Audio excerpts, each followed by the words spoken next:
How polarization occurs, उसका molecular level पे क्या मैकेनिज्म है कि what is meaning of polarization, what is plane of polarization. और दूसरी बात मैंने तुम्हें ये बताई कि जो पोलराइड सनग्लासेस होते हैं उनका फंक्शन कैसा होता है और उनका ट्रांसमिशन एक्सिस कैसे होता है। जब जैसे मैंने ग्लासेस लगा रखे हैं तो ट्रांसमिशन एक्सिस इस तरह से होगा। किस तरह से आपके पास एक 3 डायमेंशनल पर्सपेक्टिव आता है इन अ मूवी कि जब कोई इलेक्ट्रोमैग्नेटिक वेव इंसिडेंट होती है उसमें 2 इलेक्ट्रिक फील्ड कंपोनेंट्स हैं। तो जब हम डिस्कशन कर रहे होते हैं तो हमें सोचना चाहिए कि there can be 2 situations. Dear students, my self Anurag Mishra, senior physics professor, Allen career institute.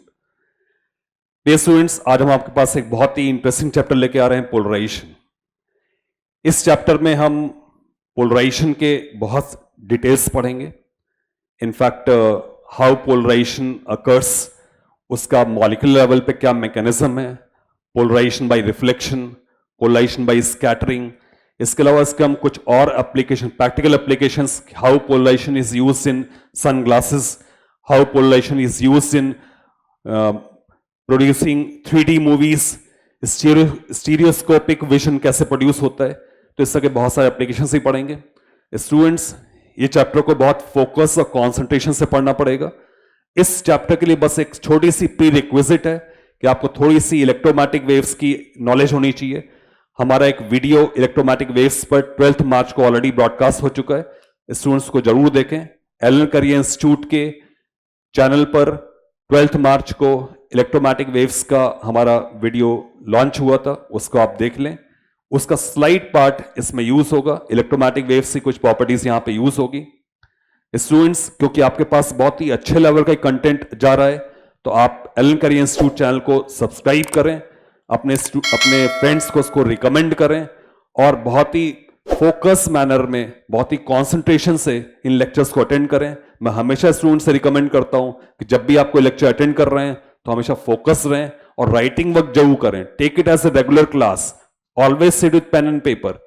तो students, let's move on to an very exciting journey of polarisation.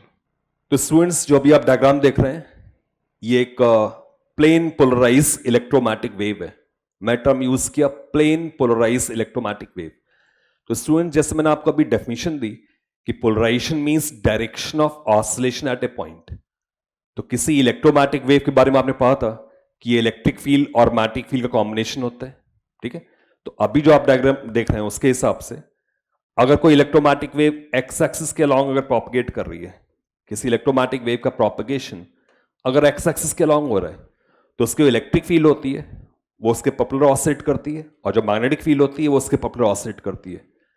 तो स्टूडेंट्स, जो इलेक्ट्रिक फील्ड के ऑसिलेशन है ना उससे पोलराइजेशन डिफाइन होता है। That means जिधर भी इलेक्ट्रिक फील्ड के ऑसिलेशन हो रहे होंगे उसको हम बोलेंगे that is polarization of electromagnetic wave. तो अभी इस डायग्राम में आप देख सकते हो कि अगर direction of propagation, propagation means जिधर किधर वेव मूव कर रही है, तो डायरेक्शन ऑफ प्रोपगेशन से परपेंडिकुलर, मैं इसको वाई एक्सिस बोल देता हूं, तो जो वेव है इसका किसी पर्टिकुलर पॉइंट पर जो पोलराइजेशन है वो वाई एक्सिस के अलॉन्ग है और जिस प्लेन में इलेक्ट्रिक फील्ड वेक्टर से ऑसिलेट करते हैं that is called plane of polarisation. तो अभी आप देख सकते हैं जो रेड एरोज हैं वो इलेक्ट्रिक फील्ड को रिप्रेजेंट कर रहे हैं and plane of polarization is X Y plane. X Y plane is plane of polarization. जो मैग्नेटिक फील्ड होता है वो उसके पॉपुलर होता है। तो स्टूडेंट्स, इलेक्ट्रोमैग्नेटिक वेव्स पर हम एक बहुत ही डिटेल वीडियो 12 मार्च को एलन करियर इंस्टीट्यूट चैनल पर लॉन्च कर चुके हैं, उसको आप देख लें। उससे आपको इलेक्ट्रोमैग्नेटिक वेव्स का एक बहुत डिटेल इंफॉर्मेशन मिल जाएगा। अभी प्रेजेंट चैप्टर के लिए हमारी इतनी इंफॉर्मेशन सफिशिएंट है कि जो इलेक्ट्रोमैग्नेटिक वेव होती है it consist of electric field और मैग्नेटिक फील्ड, ठीक है। अच्छा स्टूडेंट्स, अब एक बात और मैं इसमें ऐड कर दूं, जो आप इलेक्ट्रोमैग्नेटिक वेव्स का हमारा वीडियो देखेंगे तो उसमें हमने ये बहुत ही डिटेल में एक्सप्लेन किया था कि किन मैकेनिज्म से इलेक्ट्रोमैग्नेटिक वेव्स एमिट होती हैं। उसमें मैंने बहुत सारे मैकेनिज्म डिस्कस किए थे, ठीक है। उसमें सबसे फंडामेंटल मैकेनिज्म है, मैं उसके बारे में बात कर रहा हूं कि जब कभी भी कोई एटम एक्साइटेड स्टेट में होता है और वहां से वो डी एक्साइट होता है, तो एक्साइटेड स्टेट से जब डी एक्साइट होता है तो इस प्रोसेस में एक इलेक्ट्रोमैग्नेटिक पल्स एमिट होती है। तो स्टूडेंट्स, अगर हम एक ऑर्डिनरी बल्ब ले लें, सपोज 50 वॉट का एक ऑर्डिनरी बल्ब ले लें, तो उसके फिलामेंट में there are about 10 to the power 19 atoms. तो उसको जब इलेक्ट्रिकल एनर्जी मिलती है तो ये एटम्स जो होते हैं ना, इसके इलेक्ट्रॉन्स होते हैं, वो एक्साइट स्टेट में पहुंच जाते हैं। इलेक्ट्रॉन्स जब एक्साइट स्टेट में पहुंचते हैं और वहां से डी एक्साइट करते हैं तो एक इलेक्ट्रोमैटिक पल्स आता है। अब आप इमेजिन करिए कि किसी एक ऑर्डिनरी सोर्स ऑफ लाइट में देयर 10⁻19 एटम्स, मैं ऑर्डर बोल रहा हूं, देयर 10⁻19 एटम्स। अब इतने सारे एटम्स में जब डी एक्साइटेशन होगा तो किसी एटम का डी एक्साइटेशन किसी मोमेंट पर होगा, किसी और का किसी और मोमेंट पर होगा, किसी और एटम्स का कुछ और मोमेंट पर होगा। से एक ग्रुप ऑफ एटम कभी डी एक्साइट कर सकते हैं, एक अंदर ग्रुप किसी और मोमेंट पे डी एक्साइट कर सकते हैं, and so on.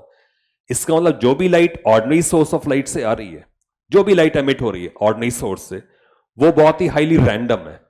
That means उसमें जो इलेक्ट्रिक फील्ड वेक्टर्स होंगे ना, वो बहुत ही रैंडम होंगे। एक एटम से जो पल्स एमिट हुआ है उसमें जो इलेक्ट्रिक फील्ड वेक्टर है और किसी दूसरे जो एमिट हुआ है उसमें इलेक्ट्रिक फील्ड वेक्टर है, वो म्यूचुअली इंडिपेंडेंट फेज के होते हैं, बहुत ही रैंडम फेज में एक दूसरे से होंगे, उनका कोई भी फेज लिंकेज नहीं होता है। फॉर एग्जाम्पल, अगर कोई लाइट वेव का प्रोपगेशन मान लो एक्स एक्सिस के लॉन्ग हो रहा है, तो किसी एक एटम से जो पल्स आया उसका इलेक्ट्रिक फील्ड अगर इस डायरेक्शन में, दूसरे का इस डायरेक्शन हो सकता है, तीसरे किस डायरेक्शन हो सकता है, चौथे किस डायरेक्शन हो सकता है, और किसी भी डायरेक्शन में हो सकता है। दैट मींस ये ओरिएंटेशन से इलेक्ट्रिक फील्ड के किसी भी डायरेक्शन से हो सकते हैं। दैट मींस एक ऑर्डिनरी सोर्स से जो इलेक्ट्रोमैटिक वेव एमिट होती है उसके electric field vectors randomly all the directions में होते हैं। इसलिए आपने एक डायग्राम अक्सर देखा होगा कि इस तरह से एरोज बने होते हैं। अगर हम एक ऑर्डिनरी सोर्स ऑफ लाइट ले लें जिसको हम अनपोलराइज्ड लाइट ले रहे हैं, तो अनपोलराइज्ड लाइट के जो इलेक्ट्रिक फील्ड वेक्टर्स हैं वो इस तरह से रैंडमली किसी भी डायरेक्शन में हो सकते हैं। But by some means, by some processes हम ऐसा कर सकते हैं कि इलेक्ट्रिक फील्ड वेक्टर्स के ऑसिलेशंस को हम एक सिंगल प्लेन में रेस्ट्रिक्ट कर सकते हैं। तो इसी प्रोसेस को, इसी फिनोमेना को हम पोलराइजेशन बोलते हैं। पोलराइजेशन टर्म का मैंने पहली मीनिंग बताया कि it represents direction of oscillation at a point. ठीक है, तो अगर आपने इलेक्ट्रिक फील्ड वेक्टर्स के जो ऑसिलेशंस हैं उनको आपने वाई एक्सिस में अगर आपने उसको रेस्ट्रिक्ट कर दिया इलेक्ट्रिक फील्ड के ऑसिलेशन को, तो ये पोलराइज्ड हो गया। मैग्नेटिक फील्ड उसके पॉपुलर होगी ऑटोमेटिकली। ठीक है, तो जो पोलराइजेशन होता है वो इलेक्ट्रिक फील्ड से रिप्रेजेंट होता है। ठीक है, an EM wave such as light is a transverse wave. Students, we are familiar. इलेक्ट्रोमैटिक wave के वीडियो मैंने आपको बताया था कि जो इलेक्ट्रोमैटिक वेव्स होती हैं इस ट्रांसवर्स वेव। ठीक है, the electric field and magnetic fields are perpendicular to direction of propagation. The direction of polarisation of the wave is direction of electric field. इस बात को ध्यान रखना कि डायरेक्शन ऑफ पोलराइजेशन हम किससे रिप्रेजेंट कर रहे हैं, उसको हम रिप्रेजेंट कर रहे हैं इलेक्ट्रिक फील्ड से। तो स्टूडेंट्स, यहां पे मैंने आपको एक बात ये बताई कि what is meaning of polarization, what is plane of polarization, और दूसरी बात मैंने तुम्हें ये बताई कि what is meaning of unpolarized light. Unpolarized light का मीनिंग क्या है, उसमें जो इलेक्ट्रिक फील्ड वेक्टर्स हैं वो कैसे हैं, इलेक्ट्रिक फील्ड वेक्टर्स का ऑसिलेशन कैसे हो रहा है। इलेक्ट्रिक फील्ड वेक्टर्स देखो इस तरह से ऑसिलेट कर रहे हैं, रैंडमली ऑसिलेट कर रहे हैं। एक एटम से जो पल्स एमिट हुई और दूसरे जो एमिट हुई उनमें म्यूचुअली फेज रिलेशनशिप कोई नहीं है, they are independent phase relationship. ठीक है डियर स्टूडेंट्स, इलेक्ट्रोमैटिक वेव्स के बारे में मैं एक और इनसाइट दे दूं। अभी आप डायग्राम में देख रहे हैं प्लेन पोलराइज इलेक्ट्रोमैटिक वेव, उसका आप इलेक्ट्रिक फील्ड का कॉम्पोनेंट देख रहे हैं। मैं आपको सिर्फ ये समझाने की कोशिश कर रहा हूं कि इलेक्ट्रिक फील्ड को कैसे इमेजिन करना है। ठीक है, तो यूजुअली क्या होता है कि आप जो डायग्राम देखते हैं ना, आप इस डायग्राम देखते हैं कि suppose this is direction of propagation, this direction of propagation, तो इलेक्ट्रिक फील्ड वेक्टर उसके पॉपुलर ऑसिलेट कर रहा है और जो मैग्नेटिक फील्ड वेक्टर है उसके पॉपुलर ऑसिलेट कर रहा है। ये यूजुअल रिप्रेजेंटेशन होता है। दिस प्लेन पोलराइज्ड लाइट, इसको प्लेन पोलराइज्ड लाइट इसलिए बोल रहे हैं क्योंकि इसका जो इलेक्ट्रिक फील्ड वेक्टर है वो एक सिंगल प्लेन में रेस्ट्रिक्टेड है। That site is being called plane polarized light. In fact इस डायग्राम में XZ is plane of polarization. ठीक है, बट जो इलेक्ट्रिक फील्ड है उसके बारे में अगर मैं बात करूं तो डायरेक्शन ऑफ प्रोपगेशन तो Z एक्सिस है। ठीक है, अगर मैं कोई पर्टिकुलर अगर मैं प्लेन कंसिडर कर लूं XY प्लेन में, तो जो इलेक्ट्रिक फील्ड है, इलेक्ट्रिक फील्ड वेक्टर्स इस प्लेन में ऐसे ऑसिलेट कर रहे हैं। ठीक है, इलेक्ट्रिक फील्ड वेक्टर्स इस प्लेन में ऐसे ऑसिलेट कर रहे हैं। फिर आप देख रहे हैं इसका जो मैग्नीट्यूड है थोड़ा कम हो रहा है, मैग्नीट्यूड और कम हो रहा है, इट इज बिकमिंग 0, और फिर किसी पर्टिकुलर पोजीशन फिर वो नेगेटिव डायरेक्शन में हो रहा है, फिर नेगेटिव डायरेक्शन मैग्नीट्यूड बढ़ रहा है, फिर वो डिक्रीज करते करते 0 होगा, फिर वो पॉजिटिव डायरेक्शन बढ़ना शुरू करेगा। दैट मीन्स इसका अगर आप टू डायमेंशनल व्यू अगर आप देखेंगे तो ऐसा आएगा। इसके करेस्पॉन्डिंग इस प्लेन में जिससे इलेक्ट्रिक फील्ड ऑसिलेट कर रही है उससे करेस्पॉन्डिंग इलेक्ट्रिक फील्ड को आप ऐसे देख रहे होते हैं। तो दैट मीन्स जो इलेक्ट्रिक फील्ड होती है ना वो इस प्लेन में इलेक्ट्रिक फील्ड ऑसिलेट कर रही होती है, जो कि हम फ्रंट व्यू में हम इस तरह से एक सिंगल एरो से रिप्रेजेंट कर देते हैं। तो यहां से वो डिक्रीज करता हुआ इस तरह से वो जीरो हो रहा है, ठीक है। तो ये इलेक्ट्रिक फील्ड का वेरिएशन दिखाएगा। इसी तरीके से तो आगे बढ़ेंगे तो यहां पर आप देख सकते हैं इलेक्ट्रिक फील्ड का नेगेटिव डायरेक्शन में ऑसिलेशन हो रहा है, बट एक्चुअली वो किसी पर्टिकुलर प्लेन में जो इलेक्ट्रिक फील्ड वेक्टर्स होते हैं वो किसी पर्टिकुलर प्लेन में इस तरह से प्रेजेंट है। तो इलेक्ट्रिक फील्ड वेक्टर जिस प्लेन में प्रेजेंट है उसके एग्जैक्टली परपेंडिकुलर डायरेक्शन में अगर मैं जाऊं तो मैंने एक सिंगल प्लेन लिया, तो अभी आपने इस प्लेन में देखा कि इलेक्ट्रिक फील्ड वेक्टर्स तो ऐसे हैं, उसी इलेक्ट्रिक फील्ड वेक्टर के परपेंडिकुलर मैग्नेटिक फील्ड है उसी प्लेन में, अगर आप देखें तो उसी प्लेन में, ठीक है। उस मैग्नेटिक फील्ड को हम ऐसे रिप्रेजेंट कर देते हैं। फिर आप नेक्स्ट प्लेन में आ रहे हैं तो यहां जो मैग्नेटिक फील्ड के एरोज हैं वो बहुत छोटे से हैं, उसको हमने ऐसे छोटे एरोज से रिप्रेजेंट किया, एंड ग्रेजुअली इस magnitude goes on diminishing and becomes zero. और फिर मैग्नेटिक फील्ड का जो ऑसिलेशन वेक्टर है वो एक्चुअली अपोजिट डायरेक्शन में उसकी वैल्यू बढ़ती जाती है, उसका मैग्नीट्यूड बढ़ता जाता है। तो आप सपोज ये पर्टिकुलर प्लेन कंसिडर कर रहे हैं तो इसमें अगर आप देखें ध्यान से तो यहां पर मैक्सिमम मैग्नीट्यूड का मैग्नेटिक फील्ड वेक्टर है। तो स्टूडेंट्स हम ये डायग्राम रिप्रेजेंट कर रहे होते हैं ई और बी का। रियलिटी में क्या होता है, if this is direction of propagation तो इस डायरेक्शन ऑफ प्रोपगेशन के पॉपुलर प्लेन अगर तुम कंसिडर करोगे ना तो उस पॉपुलर प्लेन में इससे से इलेक्ट्रिक फील्ड वेक्टर्स होंगे, ठीक है। तो आगे चलोगे तो वही इलेक्ट्रिक फील्ड वेक्टर्स थोड़े छोटे हो जाएंगे, तो और आगे चलोगे थोड़े और छोटे हो जाएंगे, इससे करते करते यहां पे इस पॉइंट तक जीरो हो रहे हैं, जो कि हमने आपको फर्स्ट डायग्राम में दिखाया था। इसी इलेक्ट्रिक फील्ड के परपेंडिकुलर मैग्नेटिक फील्ड का ऑसिलेशन हो रहा है। दैट मींस इसी प्लेन में यहां पर इलेक्ट्रिक फील्ड भी होगा और यहां पर मैग्नेटिक फील्ड भी होगा, यहां पर इलेक्ट्रिक फील्ड भी होगा, मैग्नेटिक फील्ड भी होगा। तो ई और बी जो है ना वो हमेशा एक दूसरे के परपेंडिकुलर बने रहेंगे। तो स्टूडेंट्स में एक लास्ट पॉइंट लास्ट टाइम इसको मैं एम्फेसाइज कर दूं, यूजुअली हम ये डायग्राम देखते हैं बट इसका विजुअलाइजेशन आपके माइंड में फॉर इलेक्ट्रिक फील्ड ऐसा होना चाहिए, दिस डायरेक्शन प्रोपगेशन, उसके पर्टिकुलर प्लेन में इलेक्ट्रिक फील्ड का ऑसिलेशन हो रहा है। दैट मीन्स ये अगर डायरेक्शन ऑफ प्रोपगेशन है तो उसके पर्टिकुलर ये प्लेन कंसिडर कर लो, उस प्लेन में ये इलेक्ट्रिक फील्ड है and towards you magnetic field है।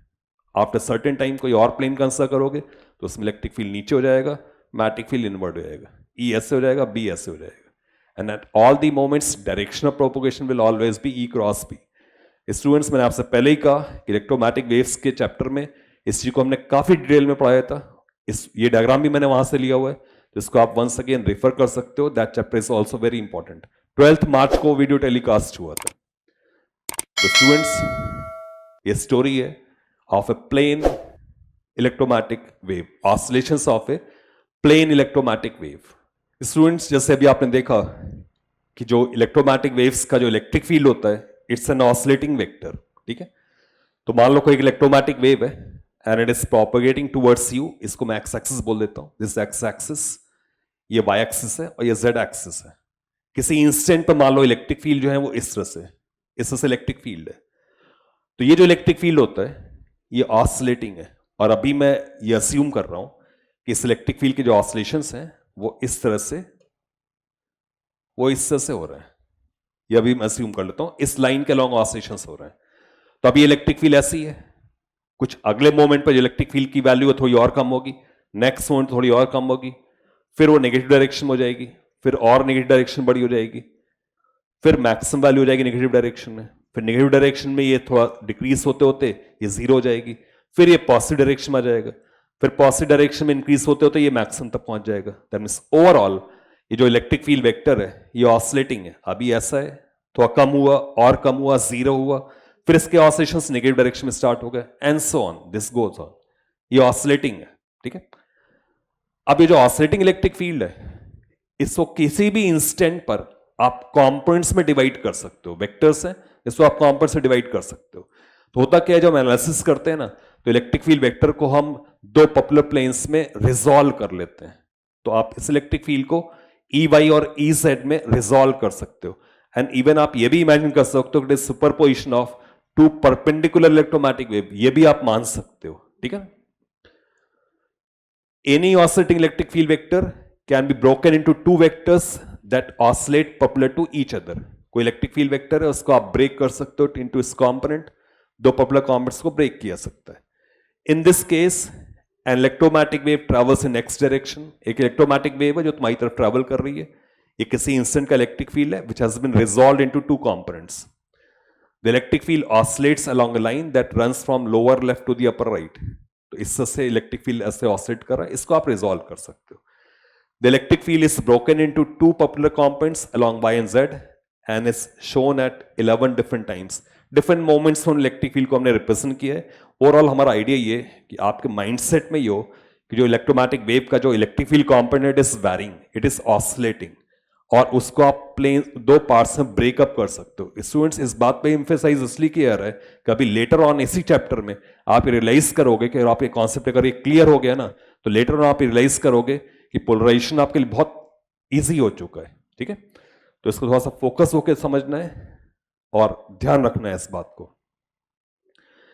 सेम इलेक्ट्रिक फील्ड का रिप्रेजेंटेशन थोड़ा सा और दिखा दिया गया कि जो इलेक्ट्रिक फील्ड है और जो मैग्नेटिक फील्ड है they are perpendicular.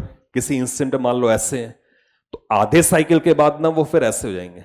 That means उनका जो है ना हाफ साइकिल के बाद इसका रिवर्सल हो जाएगा. ठीक है, वो रिवर्सल कर जाएगा. तो ये एक तरह से ऑसिलेटिंग वेक्टर है जो अभी इधर है, हाफ साइकिल के बाद वो ऐसा हो रहा होगा. तो मोर और लेस जो प्रीवियस डायग्राम में शो किया था वही मैंने आपको फिर से शो कर दिया है कि इलेक्ट्रिक फील्ड वेक्टर हैं, जो मैग्नेटिक फील्ड वेक्टर्स हैं, वो स्पेस में रोटेटिंग वेक्टर्स होते हैं. ठीक है, वो रोटेटिंग होते हैं. थोड़ी पहले मैंने आपको ये भी बताया था कि आप अगर कोई एक ऑर्डिनरी सोर्स ऑफ लाइट ले लोगे और मान लो वो एक्स एक्सिस के लॉन्ग प्रोपगेट कर रही है, तो उसका इलेक्ट्रिक फील्ड होता है ना, वो इस तरह से रैंडमली किसी भी डायरेक्शन में हो सकता है, किसी भी डायरेक्शन में हो सकता है. और जिधर भी इलेक्ट्रिक फील्ड होगा उसके पर्टिकुलर मैग्नेटिक फील्ड होगा. तो एक अनपोलराइज्ड लाइट हम बोलेंगे. अनपोलराइज्ड लाइट में कोई fix direction of oscillation of electric field नहीं है. ठीक है, बट एक पोलराइज्ड लाइट में क्या है, पोलराइज्ड लाइट में इलेक्ट्रिक फील्ड वेक्टर के जो ऑसिलेशंस है ना वो फिक्स्ड है, उसका डायरेक्शन फिक्स्ड है. यही पोलराइजेशन का मीनिंग है कि आपने जो इलेक्ट्रिक फील्ड के ऑसिलेशंस है ना उसको एक पर्टिकुलर डायरेक्शन में उसको आपने रेस्ट्रिक्ट कर दिया. This is meaning of polarization, restricting oscillation into a single plane. एक जैसा ऑसिलेशन बना देते हैं, दैट इज कॉल्ड पोलराइजेशन. ठीक है,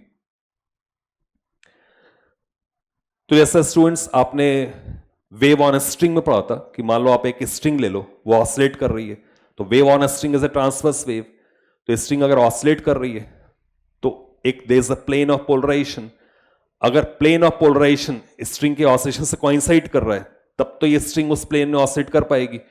आप ऐसे इमेजिन कर लो ना कि एक स्लिट है, यहां पर देयर इज अ स्लिट और एक स्ट्रिंग ऐसे ऑसिलेट कर रही है.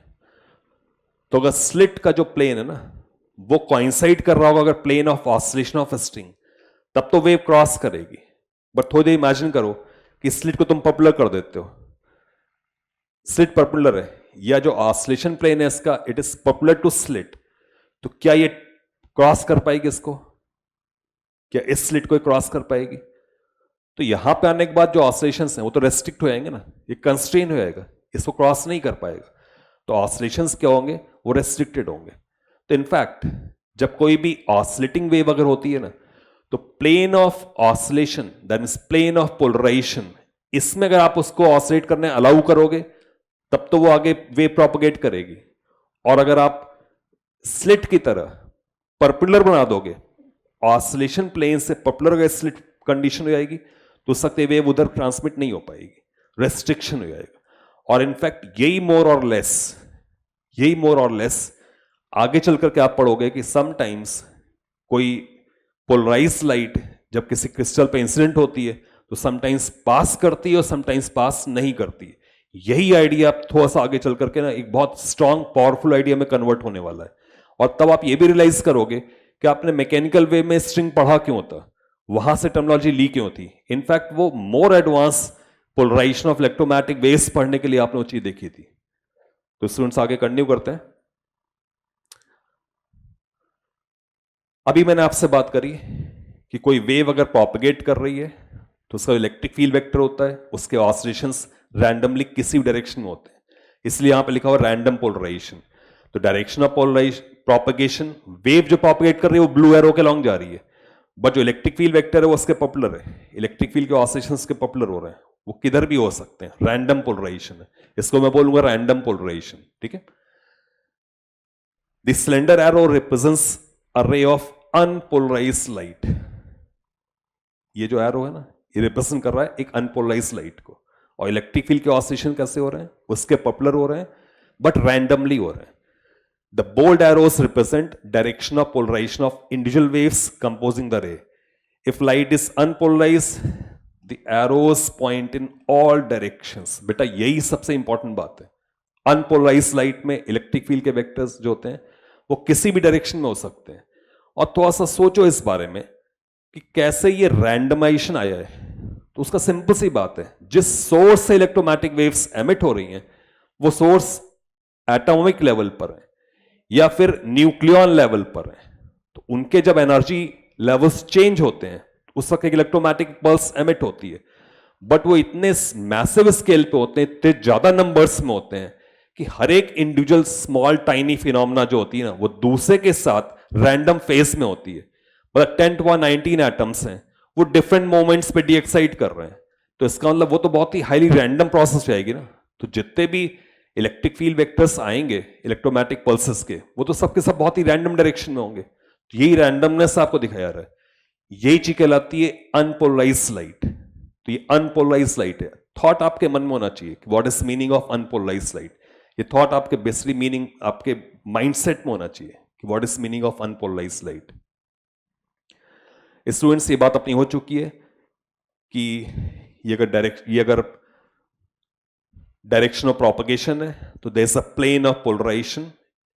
तो अभी डायग्राम में आप देख रहे हो there is a plane polarized light. वो प्लेन पोलराइज्ड लाइट में इलेक्ट्रिक फील्ड वाई डायरेक्शन के अलॉन्ग ऑसिलेट कर रही है, तो this plane of oscillation, this plane of polarization.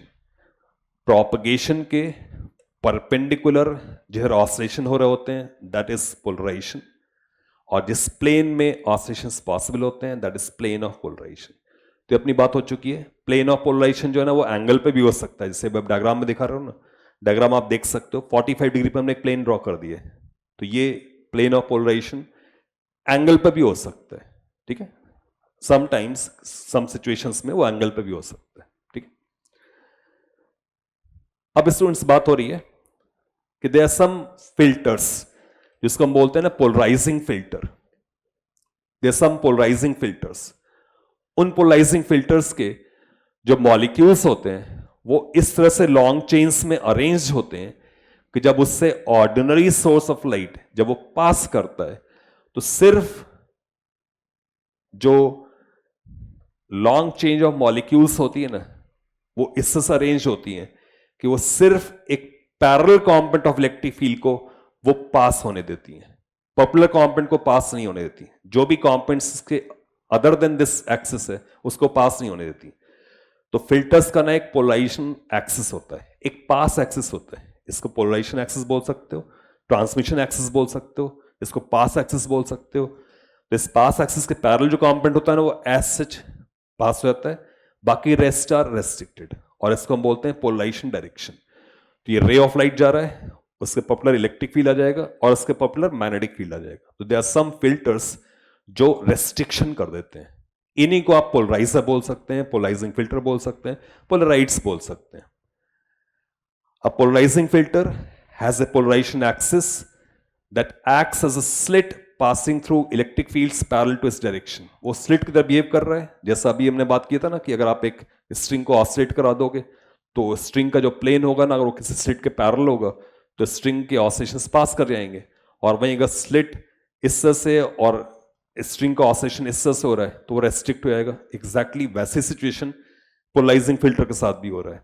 ठीक है, the direction of polarisation of an wave is defined to be direction of this electric field. ये देखो इंपॉर्टेंट बात आई, direction of polarisation of an wave is defined to be direction of this electric field. इस बात पे मैं एक बार और एम्फेसाइज कर चुका हूं कि किसी पोलराइज्ड लाइट का डायरेक्शन ऑफ पोलराइजेशन किसको बोलेंगे, जिधर इलेक्ट्रिक फील्ड वेक्टर का ऑसिलेशन अलाउड है उसको हम बोलेंगे पोलराइजेशन डायरेक्शन, हम बोलेंगे उस डायरेक्शन में वो वेव पोलराइज्ड है, ठीक है। पोलराइजेशन डायरेक्शन मतलब क्या है, इलेक्ट्रिक फील्ड के ऑसिलेशन जिधर अलाउड है वो पोलराइजेशन डायरेक्शन है, ठीक है। स्टूडेंट, जैसे मैंने आपसे बोला कि किसी भी प्रोपगेटिंग वेव की जो इलेक्ट्रिक फील्ड है वो किसी एंगल पर भी हो सकती है, किसी और प्लेन में भी हो सकती है। तो मान लो ये इलेक्ट्रिक फील्ड है वो इससे एंगल पर है, इससे वेक्टर। तो मैंने आपसे पहले ही बोला था इसको आप रिजॉल्व कर सकते हो। तो मान लो इसको आपने रिजॉल्व किया तो ई कॉस थीटा कॉम्पोनेंट आ गया और इधर ई साइन थीटा कॉम्पोनेंट आ गया। और जैसा अपनी बात हुई थी कि जो पोलराइजिंग फिल्टर है उसकी जो एक्सिस है उस एक्सिस के पैरेलल वाला जो कॉम्पोनेंट होगा ना वो तो ट्रांसमिट हो जाएगा, वो तो ट्रांसमिट हो गया। और जो पॉपुलर कॉम्पोनेंट है उसका क्या होगा, इस वाले कॉम्पोनेंट का क्या होगा, ये कॉम्पोनेंट ब्लॉक हो जाएगा। तो that means eventually polarizing filter के ट्रांसमिशन एक्सिस के पैरेलल जो इलेक्ट्रिक फील्ड कॉम्पोनेंट है वो तो एज सच पास हो गया, वो हो गया ई कॉस थीटा, वो पास हो गया। इस बात का ये भी मतलब है कि एक दूसरा जो कॉम्पोनेंट था ई साइन थीटा उससे करेस्पॉन्डिंग जो भी एनर्जी थी ना वो एब्जॉर्ब हो गई। इसका मतलब ये है कि जो इंटेंसिटी है वो रिड्यूस हो जाएगी। And since intensity is proportional to square of electric field, intensity is proportional to square of electric field, तो जो इंटेंसिटी ट्रांसमिट होगी that will proportional to E square cos square theta. That means जो transmitted intensity होगा वो cos square theta के factor के proportional होगा, that mean it will be reduced, ठीक है। A polarizing filter transmits only the component of the wave parallel to its transmission axis, reducing the intensity of any light not polarized parallel to its axis. हाँ, अगर कोई polarise light pass कर रही तो और उसका पोलराइजेशन पैरेलल टू एक्सिस से transmission axis है तो एज सच पूरा कंप्लीट कॉम्पोनेंट ट्रांसमिट हो जाएगा। बट अगर वो एंगल पर है तो सिर्फ वो कॉम्पोनेंट ट्रांसमिट होगा जो ट्रांसमिशन एक्सिस के पैरेलल है। और स्टूडेंट्स, अभी मैंने आपको एक हिंट दिया कि intensity will be proportional to what, cos square theta, ठीक है। अभी आप फिगर में देख रहे हो, there is an unpolarised light, उसके इलेक्ट्रिक फील्ड वेक्टर्स के oscillations in all the directions हैं। उसके सामने एक पोलराइजिंग फिल्टर आया, तो सामने पोलराइजिंग फिल्टर आया तो आप देख सकते हो इलेक्ट्रिक फील्ड के जो कॉम्पोनेंट आएंगे ना, ये वाला कॉम्पोनेंट ऐसे ट्रांसफर हो जाएगा। ये सारे इलेक्ट्रिक फील्ड वेक्टर्स के जो कंपोनेंट्स ट्रांसमिशन के एक्सिस के पैरेलल होंगे वो ट्रांसमिट हो जाएंगे और बाकी जो भी पॉपुलर कंपोनेंट्स होंगे they all will be blocked. तो आप ये सोच सकते हो कि आप ये वेक्टर ले लो, आप ये वेक्टर ले लो, इन सारे वेक्टर्स को आप एक पॉपुलर कंपोनेंट और एक पैरेलल कंपोनेंट, दैट मींस इस तरह से पैरेलल पॉपुलर कंपोनेंट आप डिवाइड कर सकते हो। ये बात हमने शुरुआत में की थी। तो ये वाला जो कंपोनेंट उसका क्या होगा, वो electric field component as such pass कर जाएगा। तो ये इस तरह से एक पर्टिकुलर इंटेंसिटी क्रॉस कर गई, एक पर्टिकुलर इंटेंसिटी ब्लॉक हो गई, एब्जॉर्ब हो गई, आप ऐसे ही बोल सकते हो, ठीक है। तो ये पोलराइजिंग फिल्टर है। अब इसके पैरेलल मान लो तुम्हें एक और पोलराइजिंग फिल्टर लगा देते हो, उसकी भी एक्सिस इसके पैरेलल है, तो ये पूरी इलेक्ट्रिक फील्ड एज सच इससे क्रॉस करेगी, ये एज सच इससे क्रॉस करेगी, ठीक है। यूजुअली जो सेकंड फिल्टर होता है उसको यूजुअली एनालाइजर बोलते हैं। तो ये पहला फिल्टर वो पोलराइजर हो गया, जो दूसरा फिल्टर उसको एनालाइजर बोलते हैं, जनरली ऐसा होता है, ठीक है। The effect of rotating two polarizing filters where the first polarizes the light. All of the polarized light is passed by second polarizing filter because its axis is parallel to the first. Second वाले की axis parallel है तो सारा सारा component transmit हो गया, ठीक है। But what happens अगर second one का जो transmission axis है that is perpendicular, तो आप अगर रिकॉल कर सकते हो जो मैंने अभी आपसे बोला था कि स्लिट के पैरेलल अगर आप किसी स्ट्रिंग को ऑसिलेट करा रहे हो तो स्ट्रिंग के ऑसिलेशन ट्रांसमिट होंगे, बट स्लिट के पॉपुलर आप स्ट्रिंग को ऑसिलेट कर रहे हो तो वेव ट्रांसमिशन नहीं होगा। तो एग्जैक्टली वैसे यहां भी हो रहा है। तो फर्स्ट फिल्टर पोलराइजर फिल्टर, उसने पोलराइजेशन किया, अपने ट्रांसमिशन एक्सिस के पैरेलल इलेक्ट्रिक फील्ड उसने बना दी, वो बाहर आई। एक दूसरा आपने एनालाइजर लगा दिया, पोलराइजिंग फिल्टर एक और लगा दिया, उसकी ट्रांसमिशन एक्सिस है, इट इज परपेंडिकुलर। अब क्या होगा, अब ये होगा कि ये जो है ये ब्लॉक हो जाएगा। हाँ, अगर इसको आप थोड़ा सा एंगल पर रख दोगे तो अपने ट्रांसमिशन एक्सिस के parallel small amount of intensity pass कर सकता है और ये पर्टिकुलर कंपोनेंट्स को 100% ब्लॉक कर सकता है, पूरा जीरो इंटेंसिटी हो सकता है, ठीक है ना। As the second filter is rotated only part of light is passed, लिखा हुआ ना, एज इट इज रोटेटेड। अगर आप इसको घुमाना शुरू करोगे तो पार्ट इंटेंसिटी क्रॉस करनी शुरू करेगी। और अगर पॉपुलर कर दोगे तो क्या होगा, एग्जैक्टली पॉपुलर कर दोगे तो क्या होगा, जब इसकी एक्सिस ऐसे, इसकी एक्सिस ऐसे, एग्जैक्टली 90 डिग्री का अगर तुम एक्सिस कर दोगे तो क्या होगा, वो ब्लॉक कर देगा, light will be completely blocked.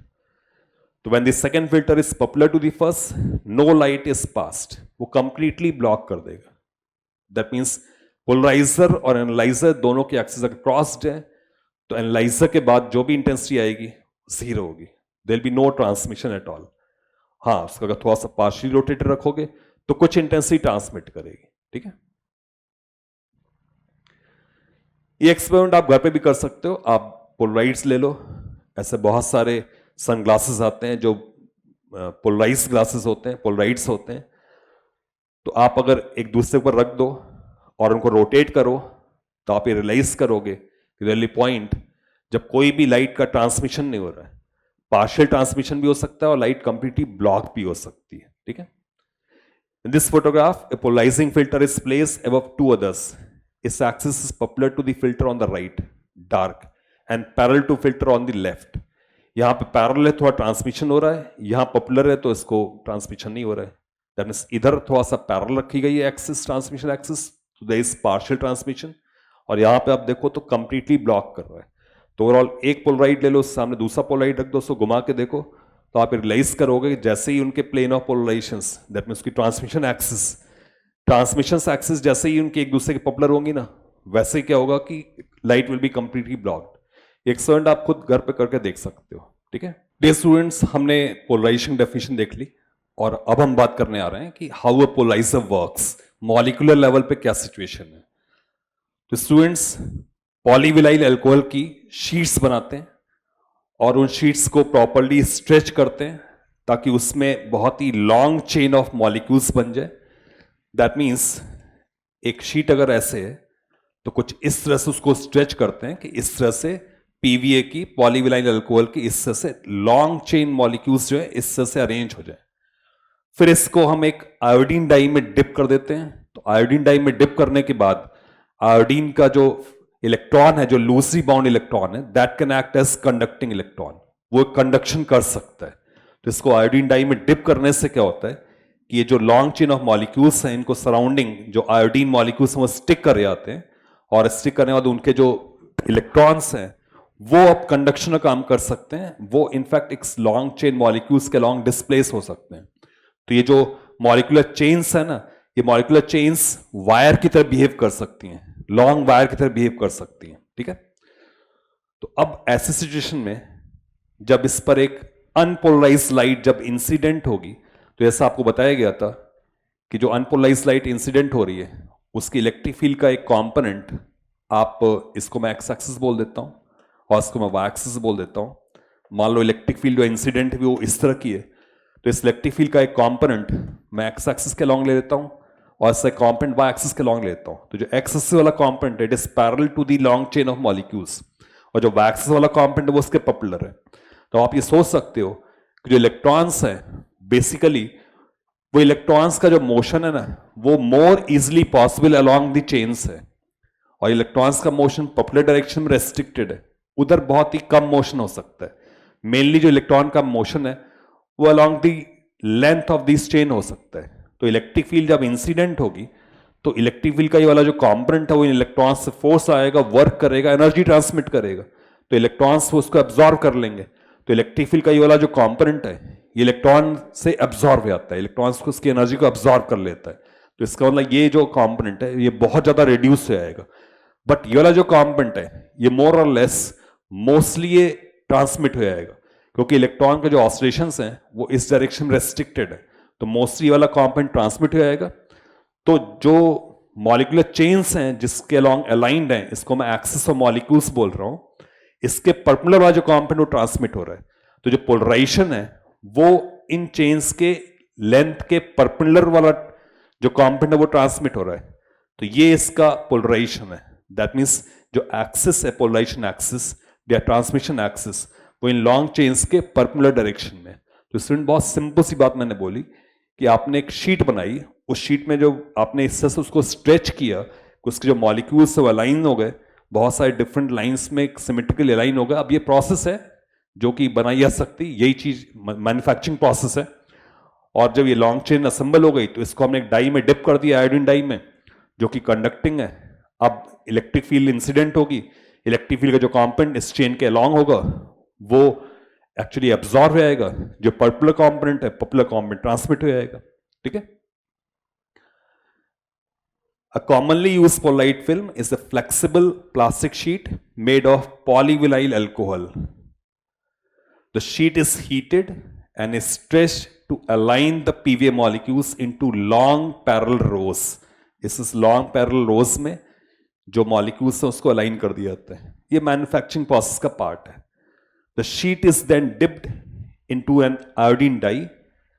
The iodine atoms, which have loosely bound outer electrons, bond to the long chains of PVA molecules. जिसको iodine dye में जब dip कर देते हैं ना, तो क्या होता है, जो आयोडीन मॉलिक्यूल्स होते हैं वो स्टिक कर जाते हैं, और जब स्टिक कर गए तो उनके जो इलेक्ट्रॉन्स हैं जो लूजली बाउंड है, दोस कैन ऑसिलेट। ठीक है।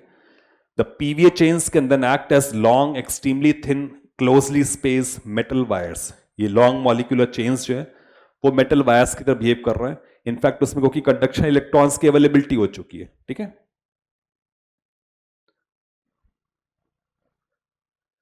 Consequently this popular component of electric field passes through the material. बेटा मैंने आपको भी एक्सप्लेन किया what happens when light falls on plastic film. When unpolarized light falls on the plastic film, the electric field of light exerts a force on free moving iodine electrons. When unpolarized light falls on the plastic film, जो electric field है वो क्या काम कर रही है, electric field क्या काम कर रही है, आयोडीन मॉलिक्यूल के जो इलेक्ट्रॉन्स हैं उस पर फोर्स लगा रही है। फोर्स के बाद इलेक्ट्रॉन मूव किधर करेगा, अलोंग द चेन मूव करेगा, जो मॉलिक्यूलर चेन है उसके अलोंग मूव करेगा। The electrons can move along the length of stretch chains of molecules. Electrons किधर मूव करेंगे, चेन के अलोंग मूव करेंगे। So the component of electric field that is parallel to the direction of these chains is easily absorbed by the electrons. However, the iodine electrons cannot readily move perpendicular to stretch chains and therefore cannot absorb the component electric field in this direction. अब ये तुम्हें सोचना है कि electric field का कौन सा component absorb हो रहा है और कौन सा कंपोनेंट ट्रांसमिट हो रहा है। बेटा ये अब आप लोगों को सोचना है कि कौन सा कंपोनेंट ट्रांसमिट हो गया और कौन सा एब्जॉर्ब हो गया। ठीक है। Consequently, this popular component of electric field passes through the material.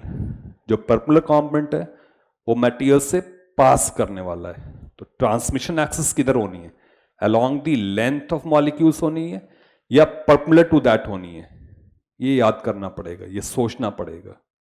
तो कौन सा इलेक्ट्रिक फील्ड का कंपोनेंट एब्जॉर्ब नहीं हो रहा है, दैट इज ट्रांसमिशन एक्सिस।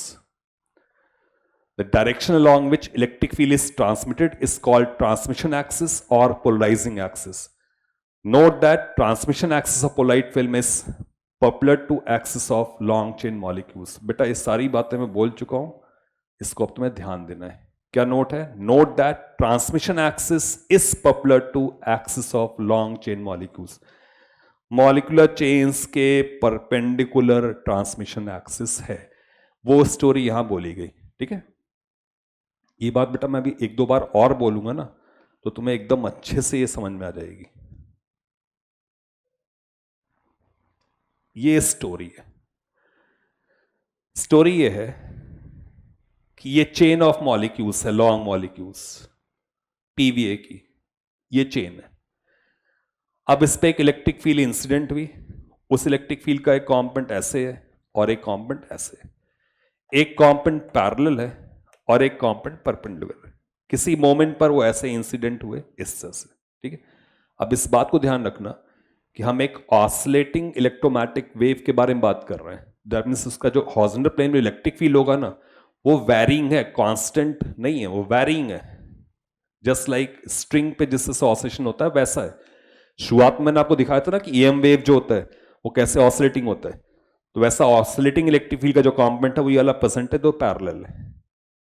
तो हमने एक प्लेन कंस्ट्रक्ट कर लिया, इस प्लेन में ये वाला जो इलेक्ट्रिक फील्ड कंपोनेंट है वो इलेक्ट्रॉन को ऑसिलेट करा देगा। ठीक है। और जो दूसरा पॉपुलर प्लेन है उसमें इलेक्ट्रिक फील्ड आ रही है, उसमें रेस्ट्रिक्शन है, उसमें इलेक्ट्रॉन ऑसिलेट नहीं कर सकता, उसमें रेस्ट्रिक्शन है। इस प्लेन में रेस्ट्रिक्शन है, तो इलेक्ट्रॉन ऑसिलेट्स वीकली पॉपुलर टू लेंथ ऑफ मॉलिक्यूल। यहां पे बहुत ही वीक ऑसिलेशन हो रहा है, इसलिए ये वाला जो कंपोनेंट है वो ट्रांसमिट हो रहा है, और यही प्लेन ऑफ पोलराइजेशन है, यही पोलराइजेशन है इसका। Electric field is polarize along this direction, E पॉपुलर इधर की तरफ है, और इधर क्या हो रहा है, इलेक्ट्रिक फील्ड एब्सॉर्ब हो रहा है, क्योंकि इलेक्ट्रॉन इस इलेक्ट्रिक फील्ड से फोर्स एक्सपीरियंस करके ऑसिलेट कर सकता है और इस इलेक्ट्रिक फील्ड की एनर्जी को एब्सॉर्ब कर सकता है। तो this component will be absent, ठीक है।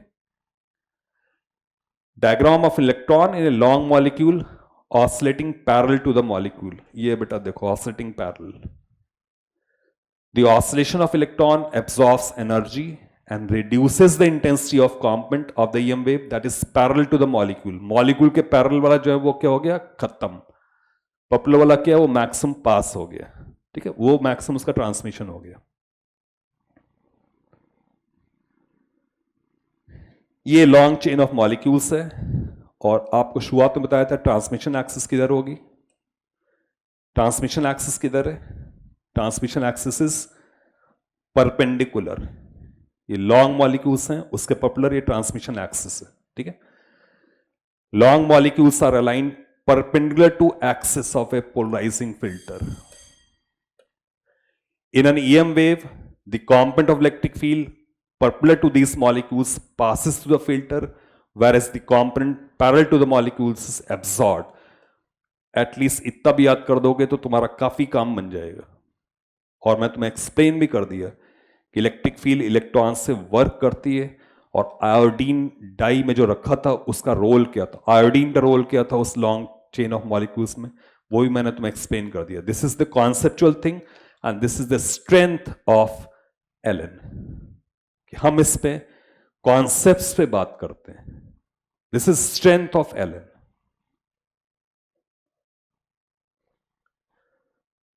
स्टूडेंट्स, अभी आप देख रहे हो कि एक पोलराइजर है, ठीक है,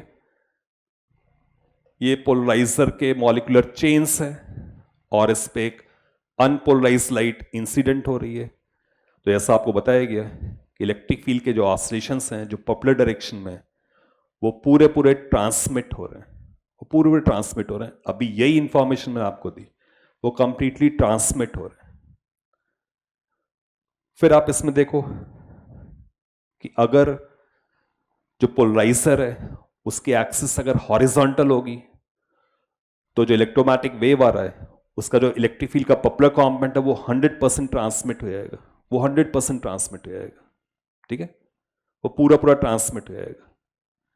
बट ये वाले सिचुएशन में क्या हुआ, ये क्या हुआ, इसके बाद क्या होगा, ये मैं तुम्हें नहीं बता रहा हूं। इसके बाद क्या हुआ मैंने अभी तुम्हें एक्सप्लेन किया, बस तुम एक्सिस देख लो कैसे बना हुआ है, ये मैंने तुम्हें अभी एक्सप्लेन किया। अब इसके बारे में बात नहीं कर रहा हूं, ठीक है। अनपोलराइज्ड लाइट, इसमें मॉलिक्यूलर चेन्स जो है वो हॉरिजॉन्टली अलाइंड है, तो ट्रांसमिशन कौन सा होगा, वर्टिकल। अब इससे पोलराइज्ड लाइट बाहर आई, अब जब पोलराइज्ड लाइट बाहर आई तो आपने एक और पोलराइजर ले लिया, बट उसकी एक्सिस 45 डिग्री पे रख दी। अब जब तुमने इसकी एक्सिस 45 डिग्री पे रख दी तो हुआ क्या कि ये इलेक्ट्रिक फील्ड वेक्टर आ रहा था। अब इस इलेक्ट्रिक फील्ड वेक्टर को तुम्हें रिजॉल्व करना पड़ेगा, a component like this and a component like this. तो इससे दो कंपोनेंट से तुम्हें इसको रिजॉल्व करना पड़ेगा, दो कंपोनेंट तुम रिजॉल्व करना पड़ेगा। अब बेटा इसमें देखो कौन सा कंपोनेंट ट्रांसमिट हो जाएगा, ट्रांसमिशन किसका होगा, इसे ध्यान से देखो, ट्रांसमिशन किसका होगा। तो ये मॉलिक्यूलर चेन्स हैं, मॉलिक्यूलर चेन्स के पॉपुलर एक इलेक्ट्रिक फील्ड कंपोनेंट है, क्या वो ट्रांसमिट होगा, ये जो पैरेलल कंपोनेंट है वो ट्रांसमिट होगा। तो इलेक्ट्रिक फील्ड के जो आपने कंपोनेंट्स बना दिए, तो आपने पढ़ा कि ट्रांसमिशन एक्सिस होती है वो मॉलिक्यूलर चेन्स के पॉपुलर होती है, तो नेचुरल सी बात है ये वाला जो कंपोनेंट वो ट्रांसमिट हो जाएगा। तो ये प्लेन ऑफ पोलराइजेशन हो गया, ये प्लेन ऑफ पोलराइजेशन हो गया। तो स्टूडेंट्स, अगर आपने प्रीवियस डिस्कशन बहुत ध्यान से देखा होगा ना, तो आपको ये बात समझ में आ रही होगी कि किस तरह से किसी पर्टिकुलर कंपोनेंट की जो इंटेंसिटी है उसको रिड्यूस किया जा सकता है। आप इसको घुमाते हो घुमाते हो घुमाते हो घुमाते हो घुमाते हो, तो आप ऐसा भी कर सकते हो कि लाइट का ट्रांसमिशन उसको आप जीरो कर सकते हो, उसको आप मैक्सिमम भी कर सकते हो। अगर ये मॉलिक्यूलर चेन्स इसी के पैरेलल वाली मॉलिक्यूलर चेन्स हो जाएंगी, तो उस वक्त दोनों ही पोलराइजर के ट्रांसमिशन एक्सिस पैरेलल होंगे एक दूसरे के, और ये वाली एक्सिस होगी, ये कंपोनेंट एज सच वैसे वैसे पास हो जाएगा। जरा स्टूडेंट्स इस बात पर एक बार और आप ध्यान से देखो कि मैंने आपको क्या कहने की कोशिश की है। ये अगर आप समझ गए तो पूरी स्टोरी ओवर है। ये पोलराइज लाइट आ रही है जो कि इस पे पोलराइज्ड है, आपने पोलराइजर लिया उसको 45 डिग्री पे रख दिया। अब मैं आपसे कह रहा हूं कि इलेक्ट्रिक फील्ड वेक्टर ये, अब इलेक्ट्रिक फील्ड वेक्टर है, क्या ऐसा कॉम्पोनेंट ऐसे और ऐसे बनाया जा सकता है? क्या ऐसे इलेक्ट्रिक फील्ड का कॉम्पोनेंट, क्या इलेक्ट्रिक फील्ड का कॉम्पोनेंट ऐसे और ऐसे बनाया जा सकता है?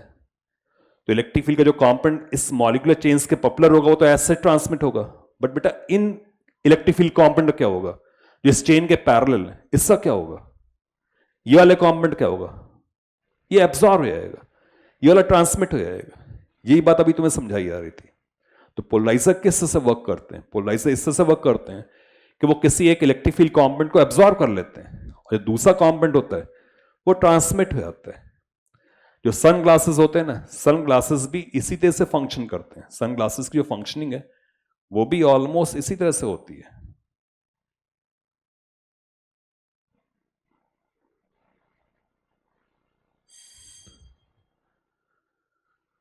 पोलराइट सनग्लासेस कैसे काम करते हैं उसके बारे में बात कर रहा हूं मैं।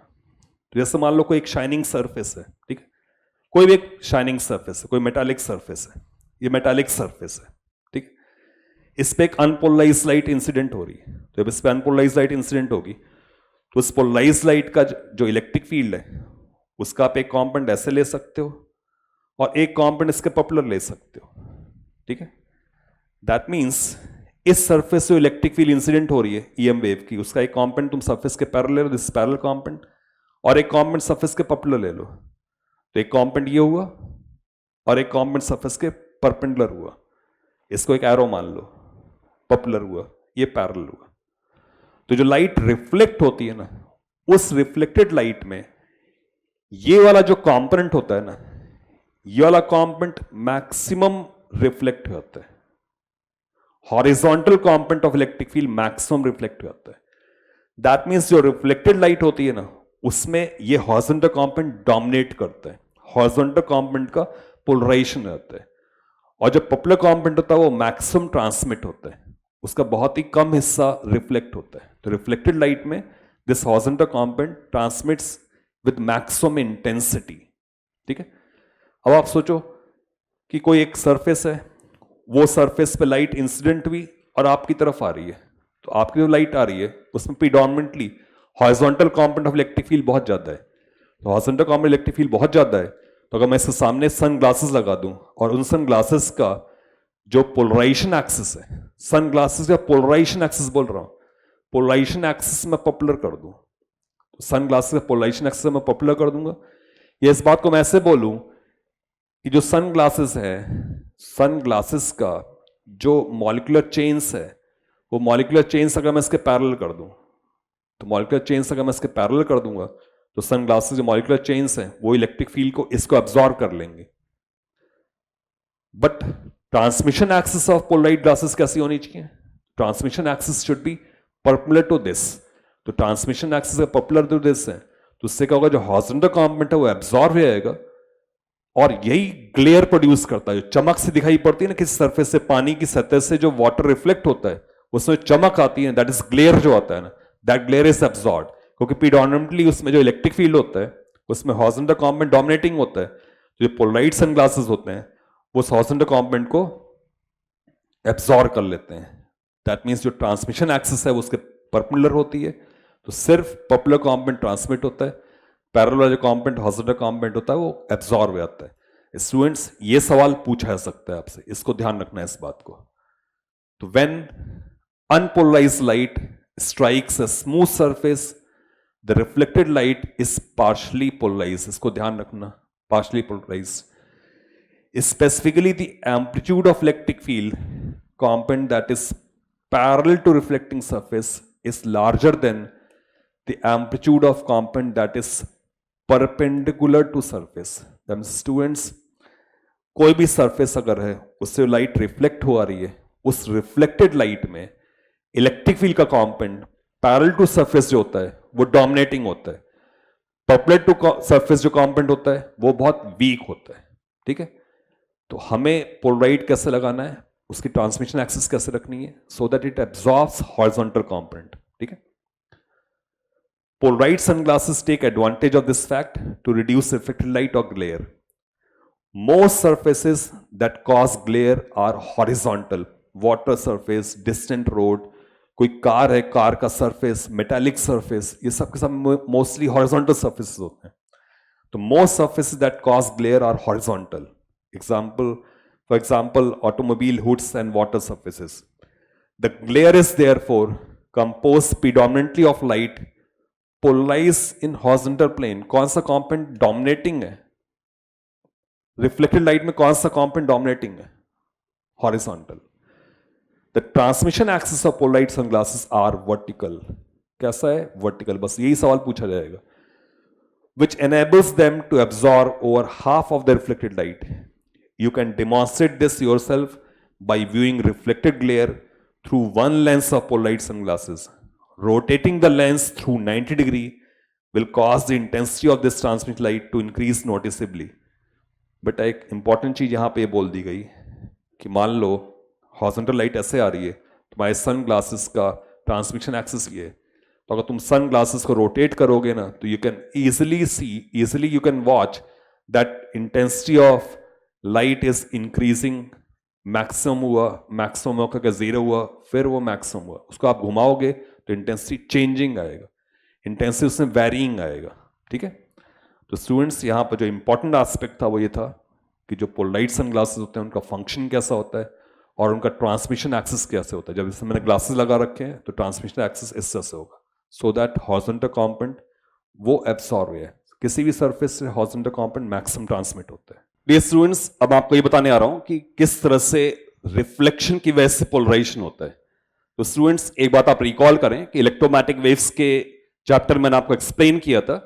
मैं फिर से इस पॉइंट को बता दूं कि 12 मार्च को हमने इलेक्ट्रोमैग्नेटिक वेव्स का एक वीडियो लॉन्च किया था, उसको आप देख लें, जिसमें आपको यह बताया गया था कि किस तरह से इलेक्ट्रोमैग्नेटिक वेव्स जनरेट होती हैं. वहां पे एक बहुत इंपॉर्टेंट पॉइंट बताया गया था कि जब कभी भी कोई चार्ज एक्सलेटेड होता है तो accelerated charge is source of radiation.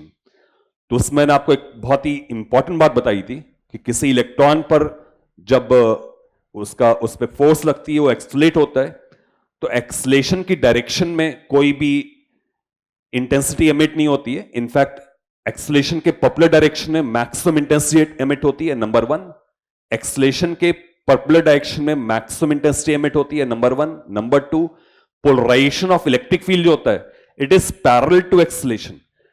That means मान लो कोई इलेक्ट्रॉन अगर वर्टिकली अगर वो ऑसिलेट कर रहा है, उसका एक्सलेशन अगर इस सेंस में है, तो जो उससे वेव एमिट होगी वो उसके जो मैक्सिमम इंटेंसिटी है वो इसके पॉपुलर डायरेक्शन में मैक्सिमम इंटेंसिटी होगी. पॉपुलर डायरेक्शन में मैक्सिमम इंटेंसिटी होगी, नंबर 1. नंबर 2, जो इलेक्ट्रिक फील्ड का पोलराइजेशन होगा ना वो एक्सलेशन के पैरेलल होगा. ये मैंने आपको बताया था. तो एग्जैक्टली यही चीज इनफैक्ट इंप्लॉय हो रही होती है जिस वक्त किसी सरफेस पर कोई इलेक्ट्रोमैग्नेटिक वेव जब इंसिडेंट होती है तो सरफेस के जो भी मॉलिक्यूल्स होते हैं, उस मटेरियल के जो भी मॉलिक्यूल्स होते हैं, उनके जो इलेक्ट्रॉन्स होते हैं, they experience the electric field of that electromagnetic wave, और उसके इन्फ्लुएंस में वो इलेक्ट्रॉन्स ऑसिलेट करना शुरू कर देते हैं, इनफैक्ट एक्सलेट हो जाते हैं. अब ये जो एक्सलेटेड इलेक्ट्रॉन्स हैं, इनके वजह से स्पेस में अदर मीडियम में भी और सेम मीडियम में भी इनफैक्ट इलेक्ट्रोमैग्नेटिक वेव्स प्रोपगेट करती हैं, उसके वेवफ्रंट्स प्रोपगेट करते हैं. ये इंफॉर्मेशन मैंने आपको यहां दी है.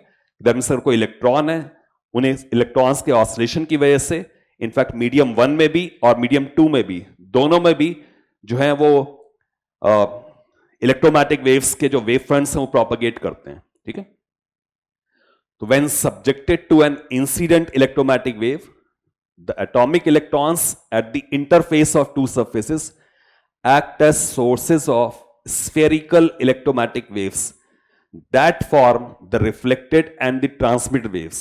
Students, बहुत सिंपल सी स्ट्रेट फॉरवर्ड इंफॉर्मेशन दी गई है कि when subjected to an incident electromagnetic wave, एक इंसिडेंट इलेक्ट्रोमैग्नेटिक वेव इस पे इंसिडेंट हो रहा है, The atomic electrons at the interface of two surfaces act as sources. जो एटॉमिक इलेक्ट्रॉन्स हैं वो इलेक्ट्रिक फील्ड एक्सपीरियंस करके ऑसिलेट करते हैं और वो स्फेरिकल वेव के सोर्सेज बन जाते हैं, और वो जो स्फेरिकल वेव फ्रंट्स हैं वो दोनों ही मीडियम में प्रोपेगेट करते हैं. तो there is a reflected wave and there is a transmitted wave. अब ये जो रिफ्लेक्टेड ट्रांसमिट वेव्स हैं इनकी अपनी इलेक्ट्रिक फील्ड्स होती हैं according to the properties of the medium. तो स्टूडेंट्स एक बहुत सिंपल सा मैसेज दिया गया है कि बेसिकली ऑन द सरफेस जो इलेक्ट्रॉन्स हैं वो इलेक्ट्रोमैटिक वेव्स के इलेक्ट्रिक फील्ड को एब्जॉर्ब करते हैं, ऑसिलेट करते हैं एंड देन वापस इलेक्ट्रोमैटिक वेव्स एमिट करते हैं in same medium and other medium also. Dear students, मैंने आपको अभी बताया कि जब कोई इलेक्ट्रोमैटिक वेव किस सरफेस पे इंसिडेंट होती है तो उसका कुछ पार्ट रिफ्लेक्ट होता है और कुछ पार्ट ट्रांसमिट होता है. तो स्टूडेंट्स अब इसी बात को हम इलेक्ट्रिक फील्ड वेक्टर्स के टर्म्स में बोलने वाले हैं. और एक बात और ध्यान रखिएगा कि एग्जैक्ट मैकेनिज्म हमारे क्लास 12th लेवल के स्कोप के बियॉन्ड है, इसलिए कुछ बातें हमें एज ए इंफॉर्मेशन लेनी पड़ेंगी. तो स्टूडेंट्स जैसे मान लो कोई ये सरफेस है और इस सरफेस पे ये कोई इंसिडेंट रे है, इस इंसिडेंट रे मान लो, तो जो इलेक्ट्रिक फील्ड है इलेक्ट्रोमैटिक वेव की उसको आप दो कंपोनेंट्स में रिजॉल्व कर सकते हो. एक कंपोनेंट आप ले सकते हो which is parallel to the surface और एक कंपोनेंट आप ले सकते हो which is perpendicular to surface. एक कंपोनेंट पैरेलल टू सरफेस है, एक कंपोनेंट पैरेलल टू सरफेस है और एक कंपोनेंट परपेंडिकुलर सरफेस है. ठीक है. तो स्टूडेंट्स ये जो कंपोनेंट परपेंडिकुलर सरफेस होता है ये मैक्सिमम ट्रांसमिट होता है और जो पैरेलल टू सरफेस होता है इसका रिफ्लेक्शन होता है, ये रिफ्लेक्ट होता है. इनफैक्ट इन नॉर्मल सिचुएशन जो रिफ्लेक्टेड रे होती है उसमें ये जो horizontal component of electric field है ये डोमिनेटिंग होता है और जो वर्टिकल कंपोनेंट होता है वो स्लाइटली वीकर होता है. तो वर्टिकल कंपोनेंट स्लाइटली वीक होता है and component parallel to surface जो है बहुत स्ट्रांग होता है.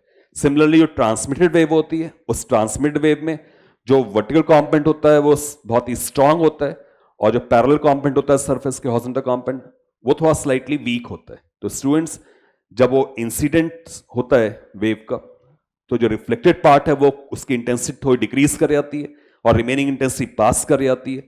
बट उस रिफ्लेक्टेड में भी जो हॉरिजॉन्टल पोलराइजेशन होता है उसकी इंटेंसिटी ज्यादा होती है और जो ट्रांसमिटेड होता है उससे जो वर्टिकल पोलराइजेशन होता है उसकी इंटेंसिटी ज्यादा होती है.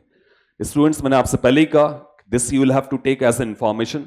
मैं कोशिश जरूर करूंगा स्लाइटली समझाने की but overall that is beyond the scope of our class 12 syllabus, even our competition syllabus. तो स्टूडेंट जो मैंने अभी बात कही है आपको उसको मैं एक बार फॉर्मली बोल देता हूं. What happens when unpolarized light is reflected from a surface, vertically polarized light is preferentially refracted, that means transmitted to the second surface. इसको ध्यान रखना, जो vertically polarized light है that means vertical electric field है वो transmit होता है. So the reflected light is left more horizontally polarized. जो reflected light होता है उसमें horizontal polarization ज्यादा बचता है. The reason for this phenomena are beyond the scope of this text, but a convenient way for remembering this is to imagine the polarization direction to be like an arrow. एक याद करने के लिए एक simple तरीका बताया गया है कि आप इसको एक एरो की तरह सोच लो. ठीक है. Vertical polarisation is like an arrow perpendicular to the surface. ये सरफेस है, जो वर्टिकल पोलराइजेशन उसको ऐसे मान लो. आप सोचो कोई तीर इस सरफेस पे आया तो नेचुरली इसको रोकने के लिए कुछ नहीं है तो वो सीधा पास कर जाएगा. ऐसे याद करना पड़ेगा बेटा इस बात को, वो सीधा पास कर जाएगा. दैट मींस वर्टिकल पोलराइजेशन सीधे पास कर जाते हैं और जो पोलराइजेशन इसके पैरेलल है ये वाले ये रिफ्लेक्ट कर जाते हैं. तो आप सोचो कि ये सरफेस है और कोई इससे से एक रॉड इस पे स्ट्राइक कर रहा है तो इसके बाउंस करने के चांसेस ज्यादा हैं, इसके बाउंस करने के चांसेस ज्यादा हैं. तो एक an arrow bounces of this surface, तो इसकी जो प्रोबेबिलिटी ना बाउंस ऑफ करने की वो ज्यादा है और इसकी प्रोबेबिलिटी बाउंस ऑफ करने की नहीं है, ये तो पेनिट्रेट कर जाएगा. तो दैट मींस पेनिट्रेशन जो है ना वर्टिकल कंपोनेंट का ज्यादा होता है और जो रिफ्लेक्शन है वो हॉरिजॉन्टल तक ज्यादा होता है. इसको इससे से याद किया जा सकता है. एक सिंपल वे मैंने आपको बताया. ठीक है. इसकी एग्जैक्ट मैकेनिज्म के बारे में मैं डिस्कशन नहीं कर पा रहा हूं क्योंकि it's beyond our scope. Vertical polarisation is like an arrow perpendicular surface and is more likely to stick and not be reflected.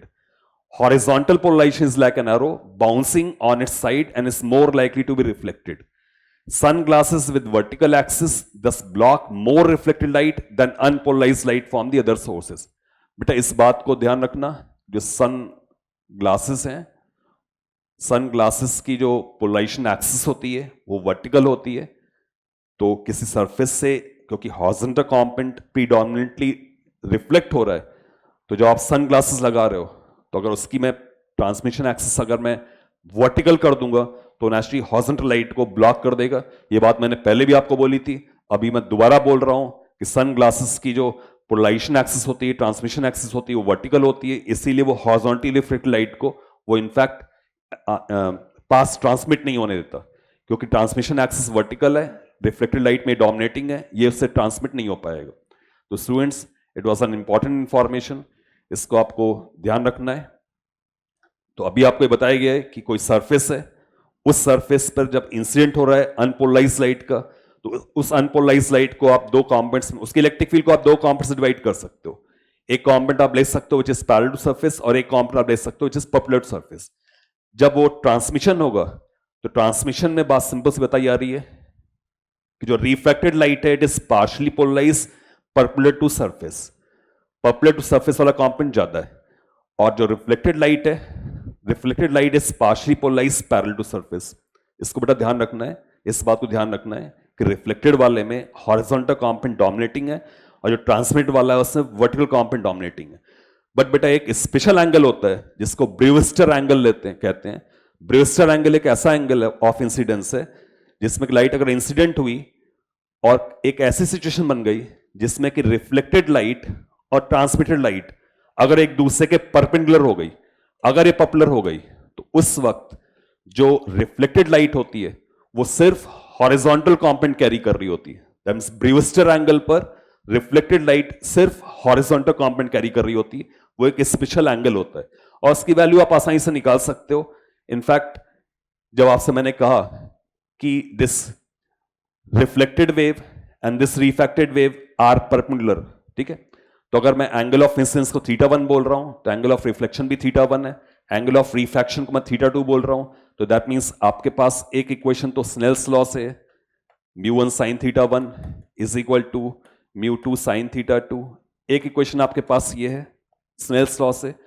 दूसरी बात यहां से आप देख सकते हो कि θ1 plus 90 degree plus θ2 this is 180, that means आपके पास रिलेशनशिप आ गई।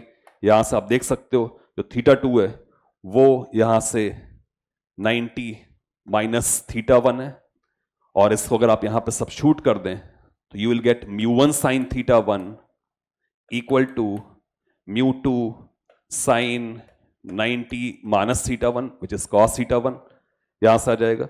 इसको अगर आप ट्रांसफर कर देते हैं इधर, थोड़ा सा मैनिपुलेशन कर देते हैं, तो you will get tan θ1 is equal to μ2 upon μ1, ठीक है। तो this θ1 this is Brewster angle जो कि रिफ्रैक्टिव इंडेक्स के टर्म्स में डिफाइन किया जा सकता है। तो स्टूडेंट्स इस बात को ध्यान रखना कि ब्रेविस्टर एंगल वो स्पेशल एंगल है जिस पर अगर इंसिडेंस हो रहा है तो रिफ्लेक्टेड लाइट जो होती है ना वो ऑलमोस्ट 100% पोलराइज होती है, उसमें हॉरिजॉन्टल पोलराइजेशन डोमिनेट कर रहा होता है।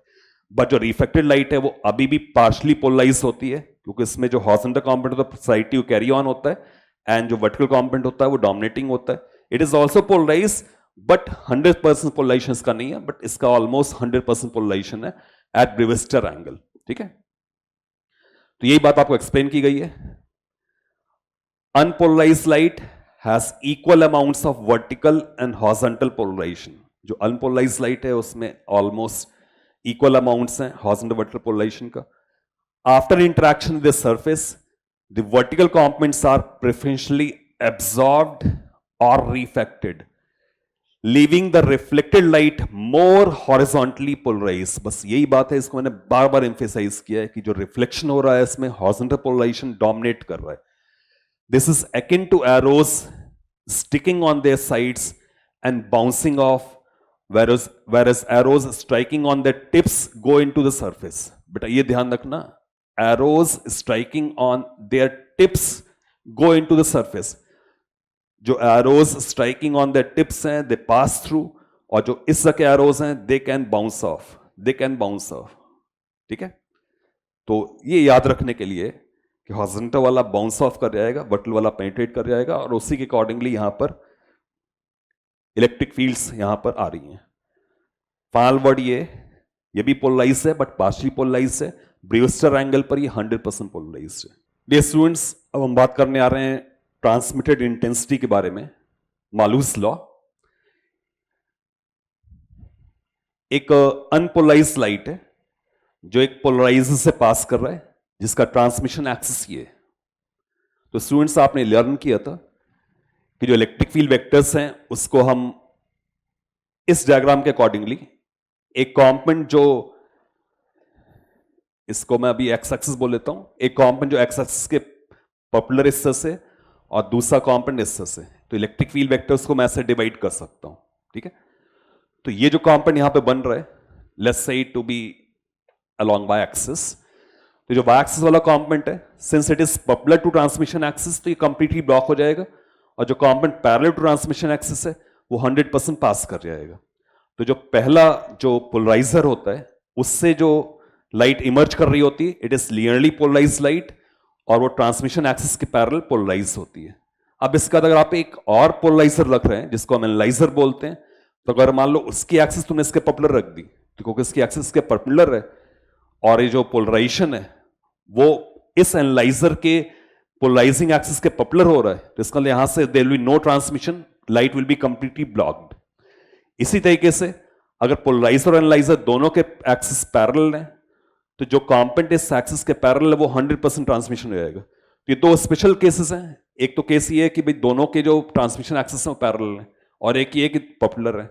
बट एक ऐसी सिचुएशन भी हो सकती है जिसमें कि ट्रांसमिशन एक्सिस किसी एंगल पर हो, तो ट्रांसमिशन एक्सिस जब किसी एंगल पर होगी तो उस वक्त क्या इंटेंसिटी ट्रांसमिट होगी, हमें उसके बारे में बात करना है। ठीक है, तो स्टूडेंट्स, जो इलेक्ट्रिक फील्ड है ना, उसके हम कॉम्पोनेंट्स बना सकते हैं। तो ट्रांसमिशन एक्सिस के पैरेलल जो कॉम्पोनेंट है that will be E naught cos theta, जो पॉपुलर कॉम्पोनेंट है that is E naught sine theta. ठीक है, अब आप सोचो कि जो अनपोलराइज्ड लाइट है जब इस पे इंसिडेंट होगी तो कौन सा कॉम्पोनेंट ट्रांसमिट होगा और कौन सा 100% ब्लॉक हो जाएगा। तो ये जो कॉम्पोनेंट पॉपुलर है दिस विल बी ब्लॉक्ड, और जो parallel component it will be transmitted, 100% transmission will takes place for this component which is parallel to transmission axis. तो ई नॉट कॉस थीटा जो है इसका 100% ट्रांसमिशन हो जाएगा। अब आप सोच सकते हो कि एक कॉम्पोनेंट लूज हो गया, इसका मतलब some amount of energy corresponding this has been absorbed, वो हमारे को नहीं मिल रही है, वो खत्म हो चुका है। दैट मींस जो ट्रांसमिशन हुआ है उसमें इंटेंसिटी नेचुरली रिड्यूस होगी। और क्योंकि स्टूडेंट्स आप इस बात को पढ़ चुके हैं कि जो इंटेंसिटी थी that was 1/2 epsilon c e square, ये इंटेंसिटी की वैल्यू थी। तो आप यहां से समझ सकते हैं कि ट्रांसमिटेड इंटेंसिटी होगी that will be equal to 1/2 epsilon c, यहां पर e के प्लेस पर मेरे को ई नॉट कॉस थीटा रखना पड़ेगा, this will be transmitted intensity. और इसमें ये वाला टर्म है इसको आई नॉट बोल देता हूं, तो I is equal to I not cos square theta. तो this formula for transmitted intensity, transmitted intensity is I not cos square theta. तो स्टूडेंट्स इस बात को ध्यान रखना है कि ट्रांसमिटेड इंटेंसिटी वीकेंड होती है, लेस देन इंसिडेंट इंटेंसिटी होती है, नंबर 1। नंबर 2, उसमें इलेक्ट्रिक फील्ड कॉम्पोनेंट ई नॉट कॉस थीटा सर्वाइव कर रहा होता है, दैट मीन्स जो ट्रांसमिटेड इंटेंसिटी है वो कॉस स्क्वायर थीटा पे डिपेंडेंट है। और इसको जरूर ध्यान रखना कि थीटा एंगल का मेजरमेंट कहां से हो रहा है, वो जो भी आप पोलराइजर ले रहे हैं ना, उस पोलराइजर की ट्रांसमिशन एक्सिस से उसका मेजरमेंट हो रहा है। ठीक है, and this is called Malus law, I को I not cos square theta. इससे बहुत ही फ्रीक्वेंटली क्वेश्चंस आते हैं, तो बहुत सिंपल चीज होती है। इसके बारे में बहुत सिंपल चीज बता दूं। सबसे पहली बात, जब कभी भी अनपोलराइज्ड लाइट किसी पोलराइजर से पास करेगी, अनपोलराइज्ड लाइट, तो अनपोलराइज्ड लाइट में क्या है कि एक फील्ड वेक्टर इधर है, एक फील्ड वेक्टर इधर है, एक फील्ड वेक्टर इधर, एक फील्ड वेक्टर इधर, तो हर तरह से बहुत सारे फील्ड वेक्टर्स हैं। तो किसी फील्ड वेक्टर का एंगल 0 होगा, किसी फील्ड वेक्टर का एंगल 10 डिग्री होगा, किसी 20 डिग्री होगा, किसी 45 डिग्री होगा। दैट मीन्स 0 से 2 पाई के बीच में सारे के सारे एंगल बना रहे होंगे। दैट मीन्स जो इंटेंसिटी ट्रांसमिट होगी that will be average intensity, और कॉस स्क्वायर थीटा का आप एवरेज जानते हैं, इट इज 1/2। तो दैट मीन्स जो अनपोलराइज्ड लाइट है उसकी इंटेंसिटी अगर आई नॉट है, तो पहले पोलराइजर से जो इंटेंसिटी पास करती है that will be average of this, वो आई नॉट बाई 2 होगा। अब ये रेफरेंस इंटेंसिटी हो गई। अब इसके रिस्पेक्ट में जो आप आके एनालाइजर लगाओगे, वो एनालाइजर पे आप आई नॉट कॉस स्क्वायर थीटा वाला फॉर्मूला लगा दोगे, बट उसमें आई नॉट क्या यूज करोगे, इस वाले एनालाइजर के लिए आई नॉट आप क्या यूज करोगे, तो I not will be this thing, I not by 2 average intensity. Students, ये मिस्टेक बहुत बार होती है, क्वेश्चन लिखा होता है कि an unpolarised light is incident on a polariser. तो जो पहला पोलराइजर होता है वो एवरेज इंटेंसिटी ट्रांसमिट करता है जिसकी वैल्यू ये होती है। उसके बाद जो एनालाइजर होता है वो सब्सिक्वेंटली इस इंटेंसिटी पे कॉस स्क्वायर थीटा का फैक्टर मल्टीप्लाई हो जाता है। तो इसको ध्यान रखना है कि जो पहला वाला है उस पे इंसिडेंस किसका हो रहा है। अगर उस पे अनपोलराइज्ड लाइट का इंसिडेंस हो रहा है तो पहले से जो इंटेंसिटी पास करेगी that will be average intensity and it will be I not by 2। ठीक है, सेम पॉइंट है, अनपोलराइज्ड लाइट है, यहां से लाइट की इंटेंसिटी पास करी, उसके बाद फिर आपने एक और पोलराइजर लगाया, तो यहां जो इंटेंसिटी पास करेगी इस पे कॉस थीटा का फैक्टर फिर से लगेगा इस वाले पर।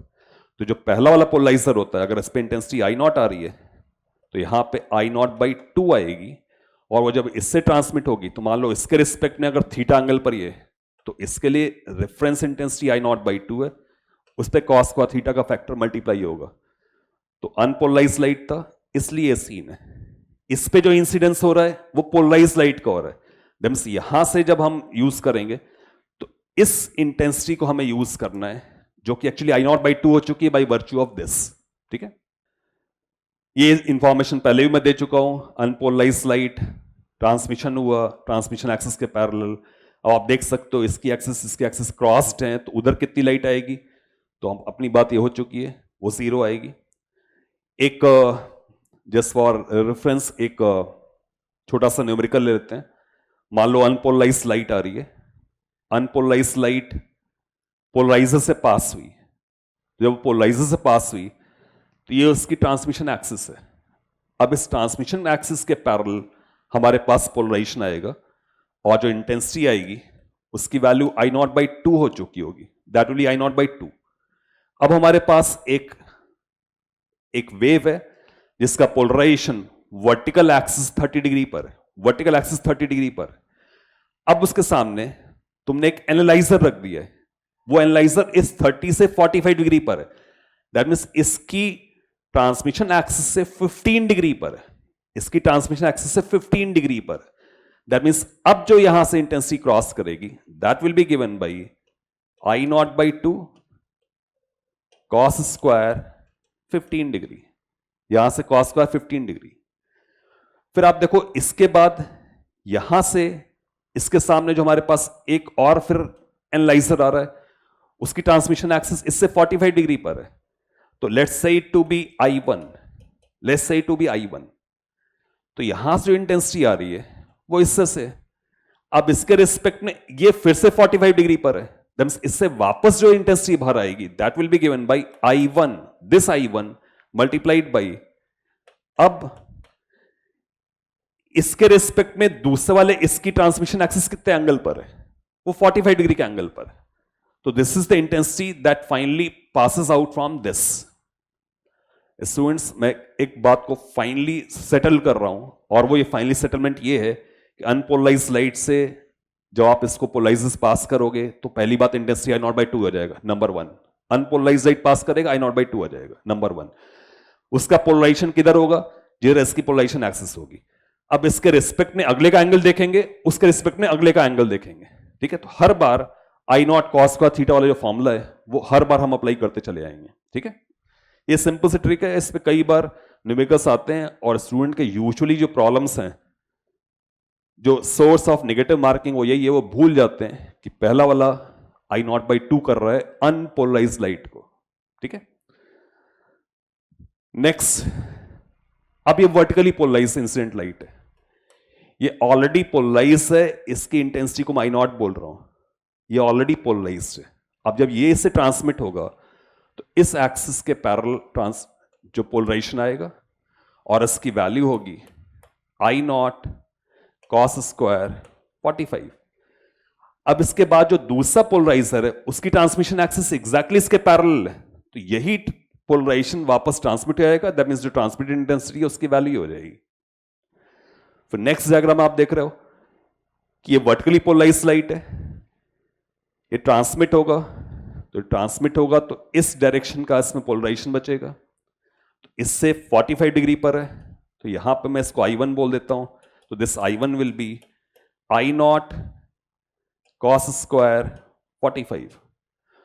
फिर इससे 45 डिग्री पे वो नेक्स्ट है, तो इससे 45 डिग्री पे नेक्स्ट है, तो उसको मैं I2 बोल देता हूं, तो I2 will be I1 cos square 45, और I1 की वैल्यू और ऑल है, ये और है, इसको आप यहां सब्स्टिट्यूट कर दो, it becomes cos to power 4 45 degree. ठीक है, एग्जैक्टली इसी तरीके से आप बस एक डायग्राम और बना हुआ है, इसको आप अपने आप सॉल्व करो, अपने आप से आंसर करो और रीचेक करो। ये वाला केस देख लेना, ऐसा रीचेक करो। तो मुझे बताओ, ये क्रॉस एक्सिस है या कोई भी इंटेंसिटी यहां पर आएगी?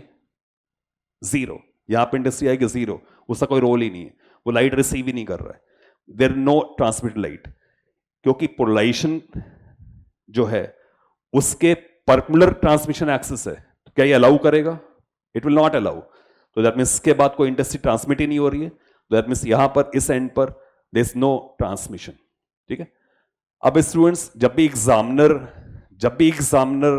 क्वेश्चन सेटअप कर रहा है, उसका बहुत ही लिमिटेड चॉइसेस हैं न्यूमेरिकल फ्रेम करने की। एक वो सिंपल काम ये कर सकता है कि वो आपको जो एंगल्स है ना, वो इंस्टेड ऑफ यहां से थीटा देने के, वो आपको यहां से फाई का एंगल दे सकता है, ये चेंज कर सकता है। तो अगर ये फाई है तो दिस इज 90 माइनस फाई, तो आपका जो फॉर्मूला है वो स्लाइटली चेंज हो जाएगा। और इतनी ट्रिगोमेट्री आप समझते हो, तो थोड़ा सा अगर आप प्रेजेंस ऑफ माइंड रखोगे तो दिस क्वेश्चन भी can be taken very easily. बहुत सिंपल क्वेश्चन है ये।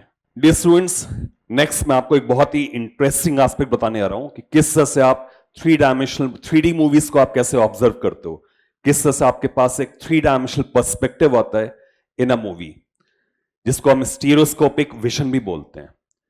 तो स्टूडेंट्स, सबसे पहले एक एक्सपेरिमेंट करके देखें। आप एक फिंगर को 30 सेंटीमीटर अप्रॉक्सीमेटली अपने सामने रखें और एक बार राइट आई क्लोज करें और देखें कि फिंगर आपको कैसे दिखाई पड़ रही। फिर आप एक बार लेफ्ट आई क्लोज करें और देखें आपको कैसे फिंगर दिखाई पड़ रही।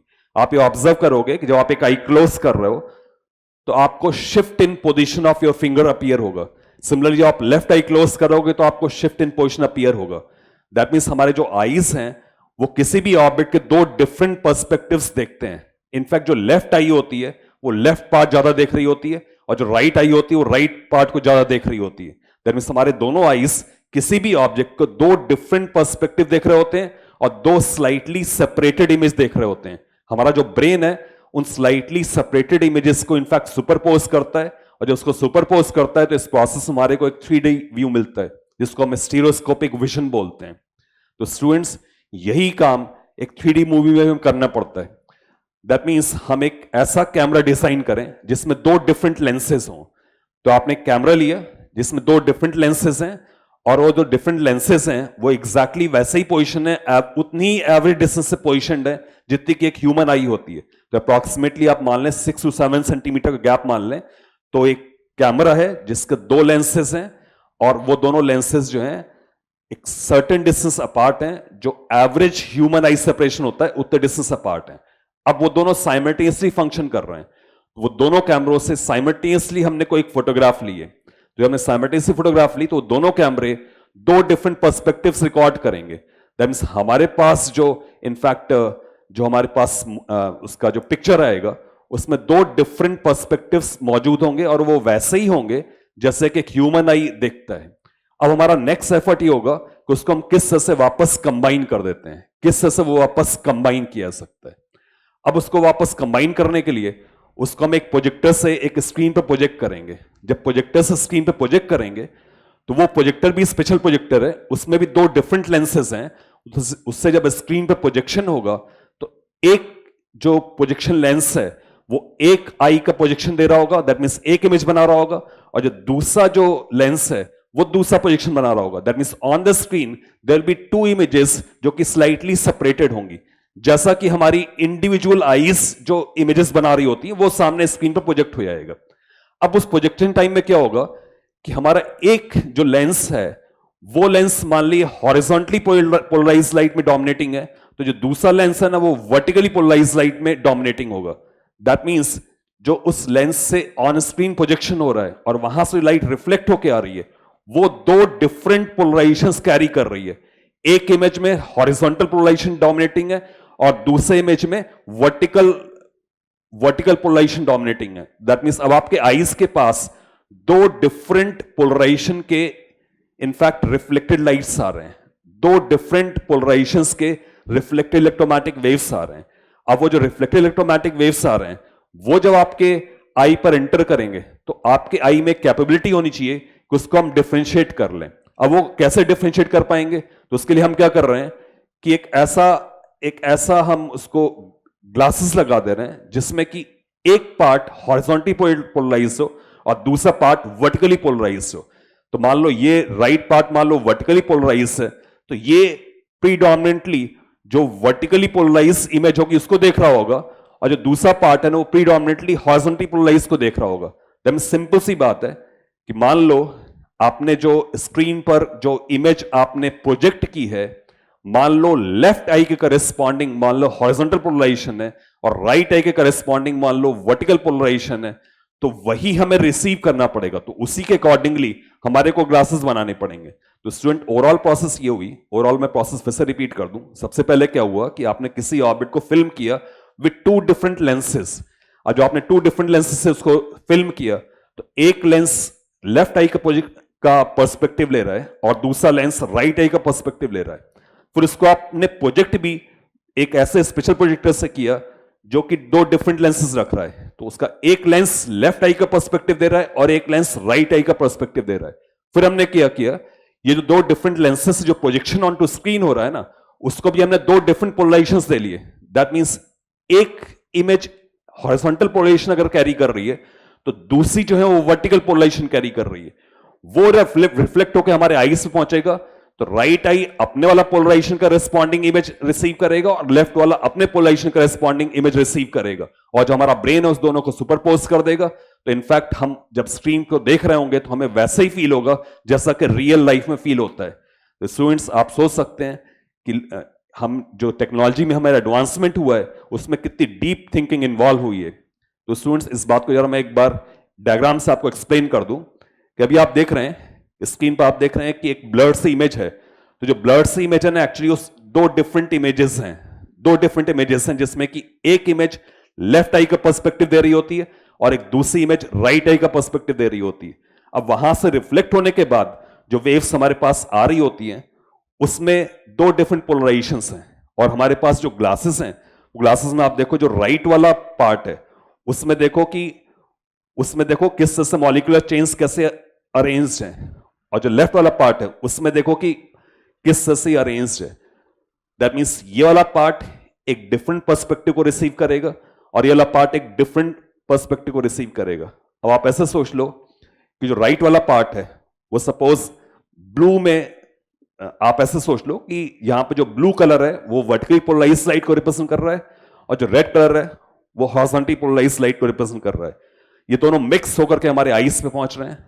जब मिक्स होकर हमारे आईज से पहुंच रहे हैं तो जो राइट आई है वो एक कलर के करेस्पॉन्डिंग, दैट मींस रेड वाले करेस्पॉन्डिंग रिसीव कर रहा होगा, और जो लेफ्ट आई है वो दूसरे करेस्पॉन्डिंग रिसीव कर रहा होगा। दैट मींस ये वाला जो है, क्योंकि इसमें आप देखो जो मॉलिक्यूलर चेन्स हैं वो हॉरिजॉन्टली अलाइंड है, तो मॉलिक्यूलर चेन्स हॉरिजॉन्टली अलाइंड है, तो दैट मींस ये वर्टिकल पोलराइज्ड लाइट को रिसीव कर रहा होगा, और यहां पे जो मॉलिक्यूलर चेन्स हैं वो वर्टिकली अलाइंड है, तो दैट मींस ये हॉरिजॉन्टल वाले को रिसीव कर रहा होगा। तो स्टूडेंट्स बात बहुत सिंपल सी है। सिंपल सी बात ये है कि स्क्रीन पर एक इमेज प्रोजेक्टेड है जो स्लाइटली सेपरेटेड है, और एक लेफ्ट आई का पर्सपेक्टिव बता रही है, एक राइट आई का पर्सपेक्टिव बता रही है, और उसको जब हम रिसीव कर रहे हैं तो राइट आई को राइट आई वाला मिल रहा है और पर्सपेक्टिव मिल रहा है, और लेफ्ट आई को लेफ्ट आई वाला पर्सपेक्टिव मिल रहा है। तो उसको हम सेपरेट आउट कैसे करें? तो आप सोचो कितनी ब्रिलियंस इसमें यूज की गई है कि सामने से लाइट आ रही है, हमने सिंपली ये कहा कि जो राइट आई वाला पर्सपेक्टिव हो वो एक पोलराइजेशन डाल दो, जो लेफ्ट वाला पर्सपेक्टिव वो दूसरे पोलराइजेशन डाल दो, और जब आप ग्लासेस लगा रहे हो तो रेस्पेक्टिव पोलराइजेशन जो रिसीव करना है उस हिसाब से रिसीव कर लो। Students, hopefully I was successful in explaining you this stereoscopic vision, the 3D vision. Students, मेरे सारे सेट्स अगर आप एक बार और सुनोगे ना तो आपके बहुत क्लियरली समझ में आ जाएगा, क्योंकि मैंने हर बात को 2 बार बोला है। स्टूडेंट्स, नेक्स्ट हम बात करने आ रहे हैं polarisation of light by scattering. ठीक है, तो अभी आप फिगर में देख रहे हो देयर इज अ मॉलिक्यूल, और इस पर इंसिडेंट हो रही है, एक अनपोलराइज्ड लाइट इंसिडेंट हो रही है, जिसमें इलेक्ट्रिक फील्ड वेक्टर्स हैं उसको हमने रिजॉल्व कर दिया है into a component along y-axis, oscillating along y-axis, and a component oscillating along z-axis. 2 components हमने उसको रिजॉल्व कर दिए। एक इलेक्ट्रिक फील्ड कॉम्पोनेंट ये, और दूसरा इलेक्ट्रिक फील्ड कंपोनेंट ये। अब ये जब इस मॉलिक्यूल पर इंसिडेंट होंगे ना, तो इंसिडेंट होने के बाद जो इस मॉलिक्यूल का जो ऑसिलेशन है वो तो सिर्फ लेंथ के अलोंग हो सकता है। अगर इलेक्ट्रिक फील्ड इसके लेंथ के अलोंग आ जाए ना, तो फिर इसका ऑसिलेशन कॉज कर सकती है। तो अभी जो इलेक्ट्रिक फील्ड आ रही है उसके दोनों ही components perpendicular to axis of molecule है, ठीक है।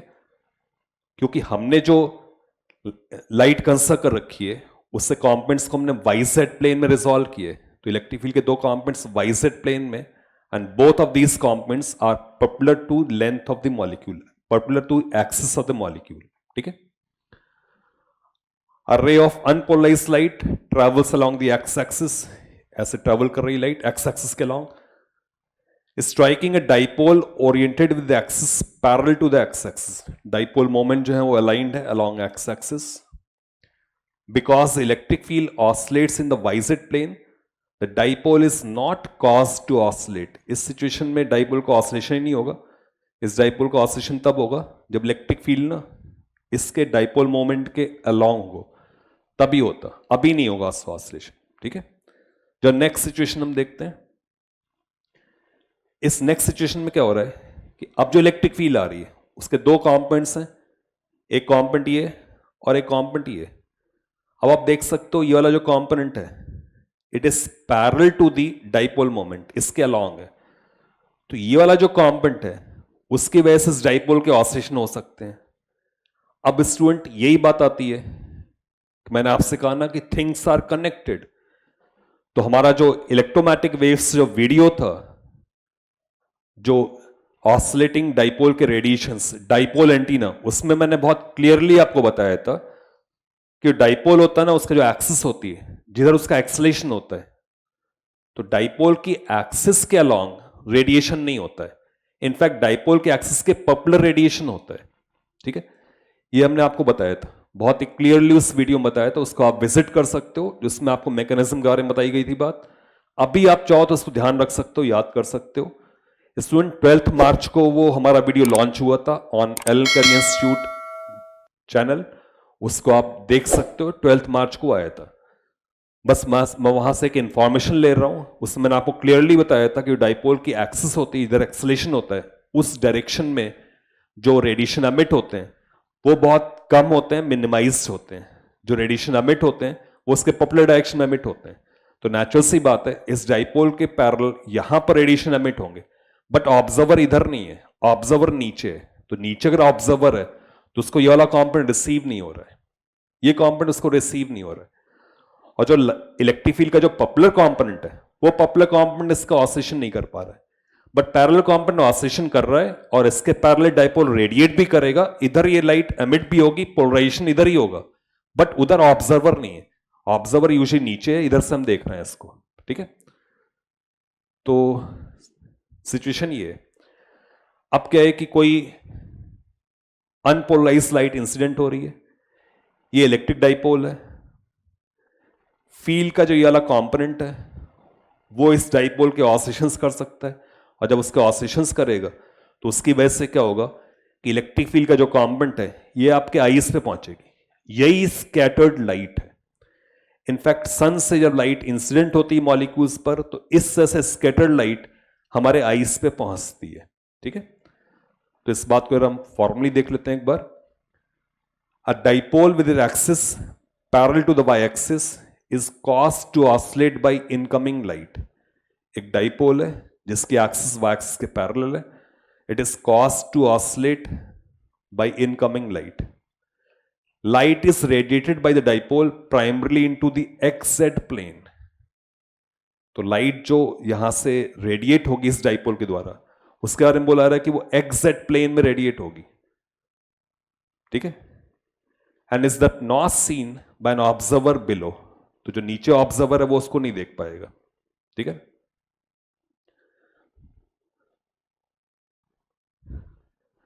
A dipole with the axis oriented parallel to axis is set into oscillation by incoming wave.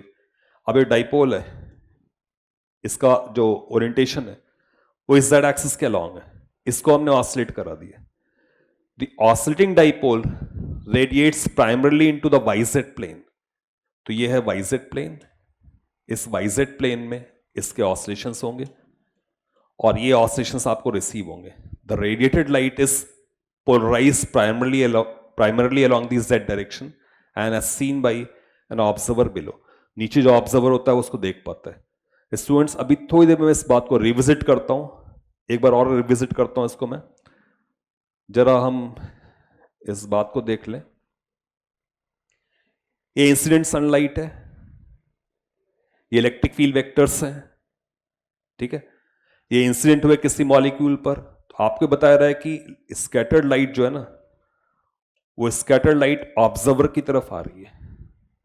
तो इंसिडेंट लाइट अनपोलराइज्ड है, उसके इलेक्ट्रिक फील्ड कॉम्पोनेंट्स बना दिए, बट इसके पढ़ने के बाद क्या हुआ कि ये जो कॉम्पोनेंट है ना वो ऑब्जर्वर के पास आ गया। यही बात आपसे आगे बताई गई है, ठीक है। तो polarisation of blue scattered light from the sky, the incident sunlight is unpolarised, a typical molecule is shown, it scatters light by 90 degree, polarised normal to plane of the paper. तो बेटा ये जो इंफॉर्मेशन थी ये हमने NCERT से ली और उसको अभी हमने एलैबोरेट किया कि हाउ इट हैपन्स। तो ये चीज कैसे होने वाली है उसके बारे में बात हो रही है, किस तरह से स्कैटरिंग के द्वारा पोलराइजेशन हुआ उसके बारे में बात हुई। तो सबसे पहले मैंने आपसे बताया कि इलेक्ट्रिक फील्ड को आपने कॉम्पोनेंट से ब्रेक कर दिया। ये वाला कॉम्पोनेंट भी डाइपोल के पॉपुलर है, ये वाला कॉम्पोनेंट डाइपोल के पॉपुलर है, पी वेक्टर के पॉपुलर है, तो इसकी वजह से डाइपोल का ऑसिलेशन नहीं होगा। वहीं जब डाइपोल मोमेंट के पैरेलल जो इलेक्ट्रिक फील्ड कॉम्पोनेंट है वो इसको ऑसिलेट कराएगा, और जब इसको ऑसिलेट कराएगा तो उस वक्त यहां पर इलेक्ट्रिक फील्ड ट्रांसमिट होगी, बट इधर ट्रांसमिट होगी, उसको आप रिसीव नहीं कर पा रहे हो, ठीक है।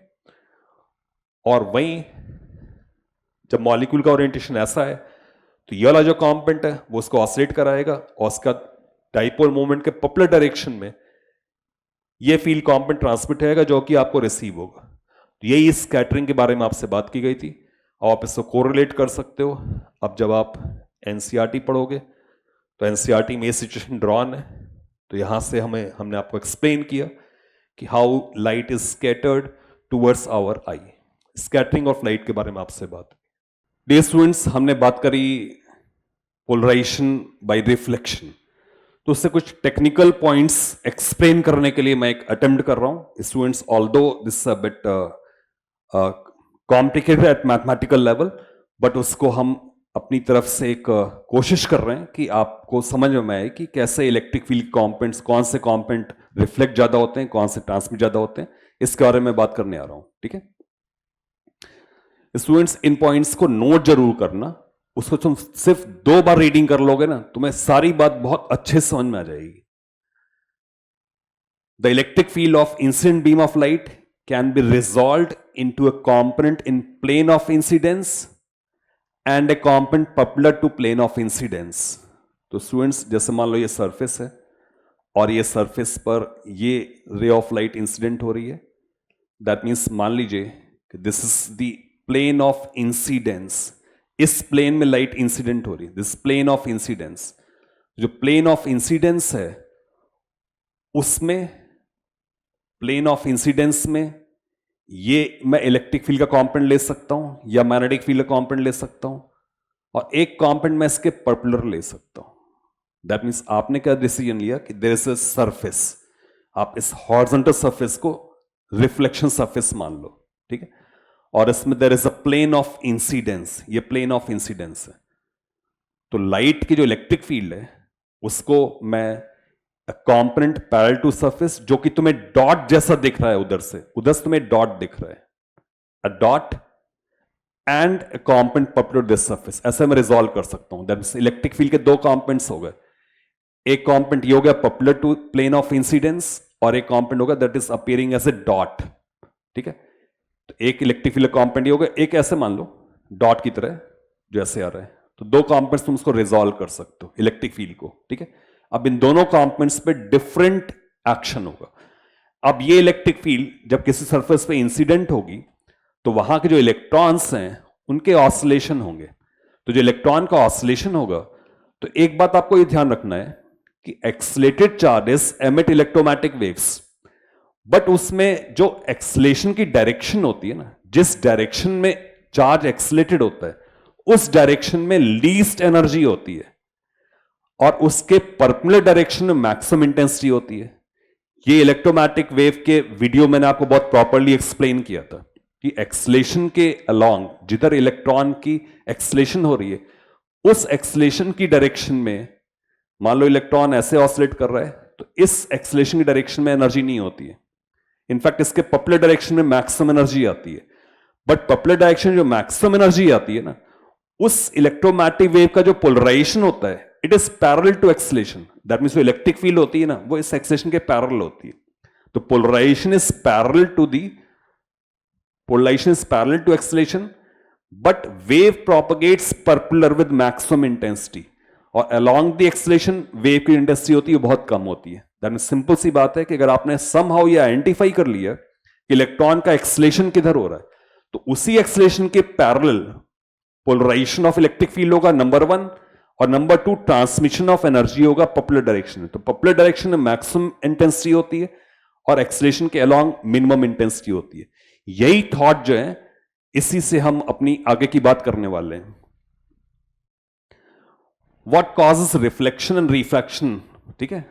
तो रीजन क्या है? तो सिंपल सी बात है, जो वेव इंसिडेंट होती है ना, वो इंसिडेंट वेव इलेक्ट्रॉन्स को ऑसिलेट करा देती है, ठीक है। These electrons themselves radiate waves polarized parallel to their acceleration. These electrons themselves radiate waves polarized parallel to their acceleration. ध्यान दो बेटा, जो वेव्स उन इलेक्ट्रॉन के ऑसिलेशन से जो वेव्स एमिट हो रही हैं, उनका पोलराइजेशन पैरेलल टू एक्सलेशन है। Waves emitted perpendicular to the acceleration have the greatest amplitude. अब ये ध्यान देने वाली बात है कि किस डायरेक्शन में ग्रेटेस्ट एम्पलीट्यूड है, मैक्सिमम इंटेंसिटी। ये बार बार बोल रहा हूं कि इलेक्ट्रॉन का जो एक्सलेशन है, उस एक्सलेशन के पॉपुलर डायरेक्शन में मैक्सिमम इंटेंसिटी होती है, नंबर 1। नंबर 2, जो पोलराइजेशन होता है पैरेलल टू एक्सलेशन होता है। Electric field parallel to acceleration होती है, but propagation maximum popular direction में होता है। वही बात यहां बताई गई है। Waves emitted perpendicular to acceleration have the greatest amplitude. No energy is emitted parallel to the acceleration. No energy is emitted parallel to the acceleration. No energy is emitted parallel to the acceleration. Thus, the direction of electron motion determines the amplitude and polarization of reflected wave. Electron किस तरह से oscillate कर रहा है, उस पर depend करता है कि वेव का एम्पलीट्यूड क्या होगा और वेव का पोलराइजेशन क्या होगा। स्टूडेंट्स, ये बहुत ही इंपॉर्टेंट पैराग्राफ है, इसको बिल्कुल बहुत ध्यान से इसको नोट्स में लिख लेना। It's very important thing. इसका हर एक स्टेटमेंट अपने आप में एक ऑब्जेक्टिव क्वेश्चन है, ठीक है। अब ये प्लेन ऑफ इंसिडेंस है, तो मैंने जैसे आपसे कहा कि एक कॉम्पोनेंट को आप इस से बना लो। तो अभी आप ये मान लिए कि हमारे पास जो वेव आ रही है ना, वो पोलराइज्ड है in the plane of incidence. Plane of incidence से पोलराइज्ड है। अब वो यहां पे इंसिडेंट हुई। अब वो जो यहां पे इंसिडेंट होगी, तो उसकी वजह से क्या होगा, जो इलेक्ट्रॉन है उसके ऑसिलेशंस होंगे। तो इलेक्ट्रॉन के जो ऑसिलेशंस होंगे, तो वो तो ऐसे होंगे ना, इलेक्ट्रॉन के ऑसिलेशन ऐसे होंगे। अब इलेक्ट्रॉन के ऑसिलेशन अगर ऐसे होंगे, तो इस डायरेक्शन में इधर की तरफ इंटेंसिटी कम होगी, बट इसके पॉपुलर डायरेक्शन में इंटेंसिटी मैक्सिमम होगी। और पॉपुलर डायरेक्शन में इंटेंसिटी मैक्सिमम होगी, और उसका जो पोलराइजेशन है वो क्या बताया था मैंने आपको, पोलराइजेशन किधर, जो पोलराइजेशन हो रहा है, पोलराइजेशन मतलब जो इलेक्ट्रिक फील्ड का ऑसिलेशन डायरेक्शन है। Polarisation means direction of oscillation of electric field. तो जो direction of oscillation of electric field है, वो तो पैरेलल टू एक्सेलरेशन है, व्हिच इज दिस। तो ये डायरेक्शन में मैक्सिमम इंटेंसिटी आएगी, इससे ये डायरेक्शन भी सिमिलर डायरेक्शन है। तो इसका मतलब ये है कि जो प्लेन ऑफ रिफ्लेक्टेड वेव है, उसके अलोंग जो इंटेंसिटी है वो मैक्सिमम जा रही है। तो इलेक्ट्रिक फील्ड जब इससे से मान लो इंसिडेंट हुई, तो उससे एक कॉम्पोनेंट ट्रांसमिट होगा और एक कॉम्पोनेंट रिफ्लेक्ट होगा। और जैसा मैंने आपको बताया था कि अगर ये ब्रेविस्टर एंगल पर अगर होता है, तो ब्रेविस्टर एंगल पर अगर होता है तो क्या होगा कि ये कॉम्पोनेंट मैक्सिमम रिफ्लेक्ट हो जाएगा, मैक्सिमम रिफ्लेक्शन हो जाएगा, ठीक है। फिर जो नेक्स्ट डायग्राम आप देख रहे हो, उस नेक्स्ट डायग्राम में हम थोड़ा सा मैग्नेटिक फील्ड के बारे में बात करने आ रहे हैं, ठीक है। Electrons in the second medium oscillate parallel to the electric field in transmitted wave. Electrons in the second medium oscillate.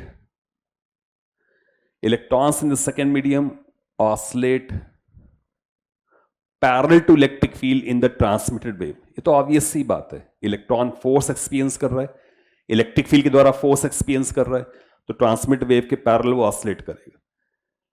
This direction is in turn determined both by direction of transmitted rays and by the polarisation.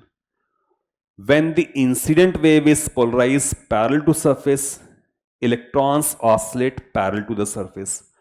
When the incident wave is polarized parallel to the surface, electrons oscillate parallel to the surface. यहां पर मैंने तुम्हें यही बात बताई कि अगर electric field polarise parallel to surface है तो इलेक्ट्रॉन का ऑसिलेशन भी पैरेलल टू सरफेस होगा, और इस डायरेक्शन के पर्पेंडिकुलर डायरेक्शन में मैक्सिमम ट्रांसमिशन होगा और मैक्सिमम रिफ्लेक्शन होगा. तो इस वजह से क्या होगा कि यहां पर एक ट्रांसमिटेड पार्ट आएगा, एक रिफ्लेक्टेड पार्ट आएगा. तो स्टूडेंट्स ये बात ध्यान रखनी है. मैं बार बार इस बात को बोल रहा हूं कि इलेक्ट्रॉन का जो एक्सेलेरेशन है उसके पैरेलल पोलराइजेशन होता है. तो अगर मैं कोई ऐसी वेव ले लूं जो पहले से ही पोलराइज्ड है, जिसका इलेक्ट्रिक फील्ड सिर्फ इस प्लेन में पहले से ही है, तो जब वो रिफ्लेक्ट होगा और ट्रांसमिट होगा तो यही कंपोनेंट्स आपके सामने आ जाएंगे. तो थॉट प्रोसेस हमारी ये होनी चाहिए कि इलेक्ट्रिक फील्ड जो जनरेट हो रही है ना, वो इलेक्ट्रॉन के एक्सेलेरेशन जनरेट हो रही है, और जो पोलराइजेशन है उसका रिलेशनशिप है कि how electrons oscillate and in which direction electrons oscillation, उससे इसका रिलेशन है. In contrast when incident magnetic field is parallel to surface, एक सिचुएशन ये भी हो सकता है कि जो इंसिडेंट मैग्नेटिक फील्ड है it is parallel to the surface. Incident magnetic field is parallel to surface. तो आप ये पढ़ चुके हो कि इलेक्ट्रोमैग्नेटिक वेव्स में इलेक्ट्रिक फील्ड और magnetic field, electric field and magnetic field both are perpendicular to each other. E और बी एक दूसरे के परपेंडिकुलर होते हैं. ठीक है. तो आप सोचो कि मान लो कोई ऐसी सिचुएशन है जिसमें कि जो मैग्नेटिक फील्ड है, ना, वो मैग्नेटिक फील्ड का जो ऑसिलेशन है वो मान लो पैरेलल टू दी, जो मैग्नेटिक फील्ड का ऑसिलेशन है वो मान लो in the plane of incidence है, वो अगर ऐसे मान लो. ठीक है. तो वो सिचुएशन जो इलेक्ट्रिक फील्ड होगा ना उसके परपेंडिकुलर होगा. ठीक है. जरा इसको मैं ऐसे तो बताता हूं कि जैसे मान लो ये प्लेन ऑफ इंसिडेंस है, ये मान लो प्लेन ऑफ इंसिडेंस है. ठीक है. अब इस प्लेन ऑफ इंसिडेंस में मान लो ऐसे मैग्नेटिक फील्ड है, तो बेटा इलेक्ट्रिक फील्ड किधर होगा? तो इलेक्ट्रिक फील्ड तो परपेंडिकुलर होगा, तो ये इलेक्ट्रिक फील्ड हो गया. ठीक है. अब ये सोचो कि इलेक्ट्रिक फील्ड जब ऐसे पहुंच रही है, ये इलेक्ट्रिक फील्ड जब सरफेस से पहुंच रही है, तो सरफेस जो इलेक्ट्रिक फील्ड पहुंच रही है, तो क्या वो इलेक्ट्रिक फील्ड, ये सरफेस है बट इलेक्ट्रिक फील्ड ऐसे पहुंच रही है, तो इलेक्ट्रिक फील्ड ऐसे पहुंच रही है, तो क्या इलेक्ट्रॉन्स को अपनी, क्योंकि इस इलेक्ट्रिक फील्ड का एक कंपोनेंट ये हो जाएगा और एक कंपोनेंट ये हो जाएगा, दो कंपोनेंट्स हो जाएंगे, एक कंपोनेंट ये, एक कंपोनेंट ये. अब तुम खुद रियलाइज करो कि क्या ये कंपोनेंट इफेक्टिव होगा इन ऑसिलेटिंग इलेक्ट्रॉन, या ये कंपोनेंट इफेक्टिव होगा. तो इनफैक्ट जो इफेक्टिव कंपोनेंट होगा ना, उसकी वजह से इलेक्ट्रॉन ऑसिलेट करेगा और इलेक्ट्रोमैग्नेटिक वेव्स एमिट करेगा. तो बात सीधी कहने की कोशिश की आ रही है कि जब कोई इलेक्ट्रोमैग्नेटिक वेव इंसिडेंट होती है तो उसमें दो इलेक्ट्रिक फील्ड कंपोनेंट्स हैं. एक कंपोनेंट है which is parallel to surface और एक component that is perpendicular to surface. तो वो दोनों के दो डिफरेंट रोल्स हैं. उसी दो डिफरेंट रोल्स के बारे में बात करी जा रही है. ठीक है. कि अगर मैग्नेटिक फील्ड जो है ना, वो अगर इस प्लेन ऑफ इंसिडेंस में अगर है, तो इस पॉइंट पर आया, तो आप इलेक्ट्रोमैग्नेटिक वेव की थ्योरी में पढ़ चुके हो कि direction of propagation E cross B में होता है और मैग्नेटिक फील्ड के परपेंडिकुलर इलेक्ट्रिक फील्ड होता है. ठीक है. तो अगर मैं एक सिचुएशन ये ले लूं जिसमें कि जो मैग्नेटिक फील्ड है वो उस प्लेन ऑफ इंसिडेंस में है, तो जैसे मान लो कि इस तरह से प्लेन ऑफ इंसिडेंस है, अगर ये प्लेन ऑफ इंसिडेंस है ऐसे मान लो, और मैग्नेटिक फील्ड अगर इस प्लेन में है ऐसे करके, मैग्नेटिक फील्ड अगर ऐसे है, तो जो इलेक्ट्रिक फील्ड होगा ना वो उसके परपेंडिकुलर होगा. ठीक है. और एक चीज और ध्यान रखना कि इलेक्ट्रिक फील्ड इस तरह से, मैग्नेटिक फील्ड ऐसे है, तो E cross P direction of propagation इधर की तरफ है. Direction of propagation pointing vector से आता था, तो E cross B direction of propagation है. ठीक है. तो ये इलेक्ट्रिक फील्ड है ना, इसका जो ओरिएंटेशन हो जाएगा, इस इलेक्ट्रिक फील्ड का जो ओरिएंटेशन हो जाएगा, तो आप देख सकते हो थीटा 1 एंगल है, तो यहां से एक तुम हॉरिजॉन्टल लाइन ड्रॉ कर दो, दिस 90 माइनस थीटा,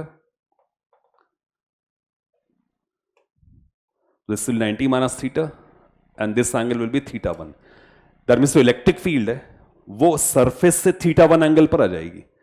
तो तुम सोच सकते हो कि इलेक्ट्रिक फील्ड का कॉम्पोनेंट सरफेस से किसी एंगल पर है, थीटा 1 एंगल पर है, तो इस इलेक्ट्रिक फील्ड का एक कॉम्पोनेंट अलोंग दिस सरफेस जाएगा, एक पर्पेंडिकुलर सरफेस जाएगा, और ये दोनों ही कॉम्पोनेंट्स इलेक्ट्रॉन पर कुछ इफेक्ट डालेंगे जिसकी वजह से इलेक्ट्रॉन जो है वो रेडिएट करेगा।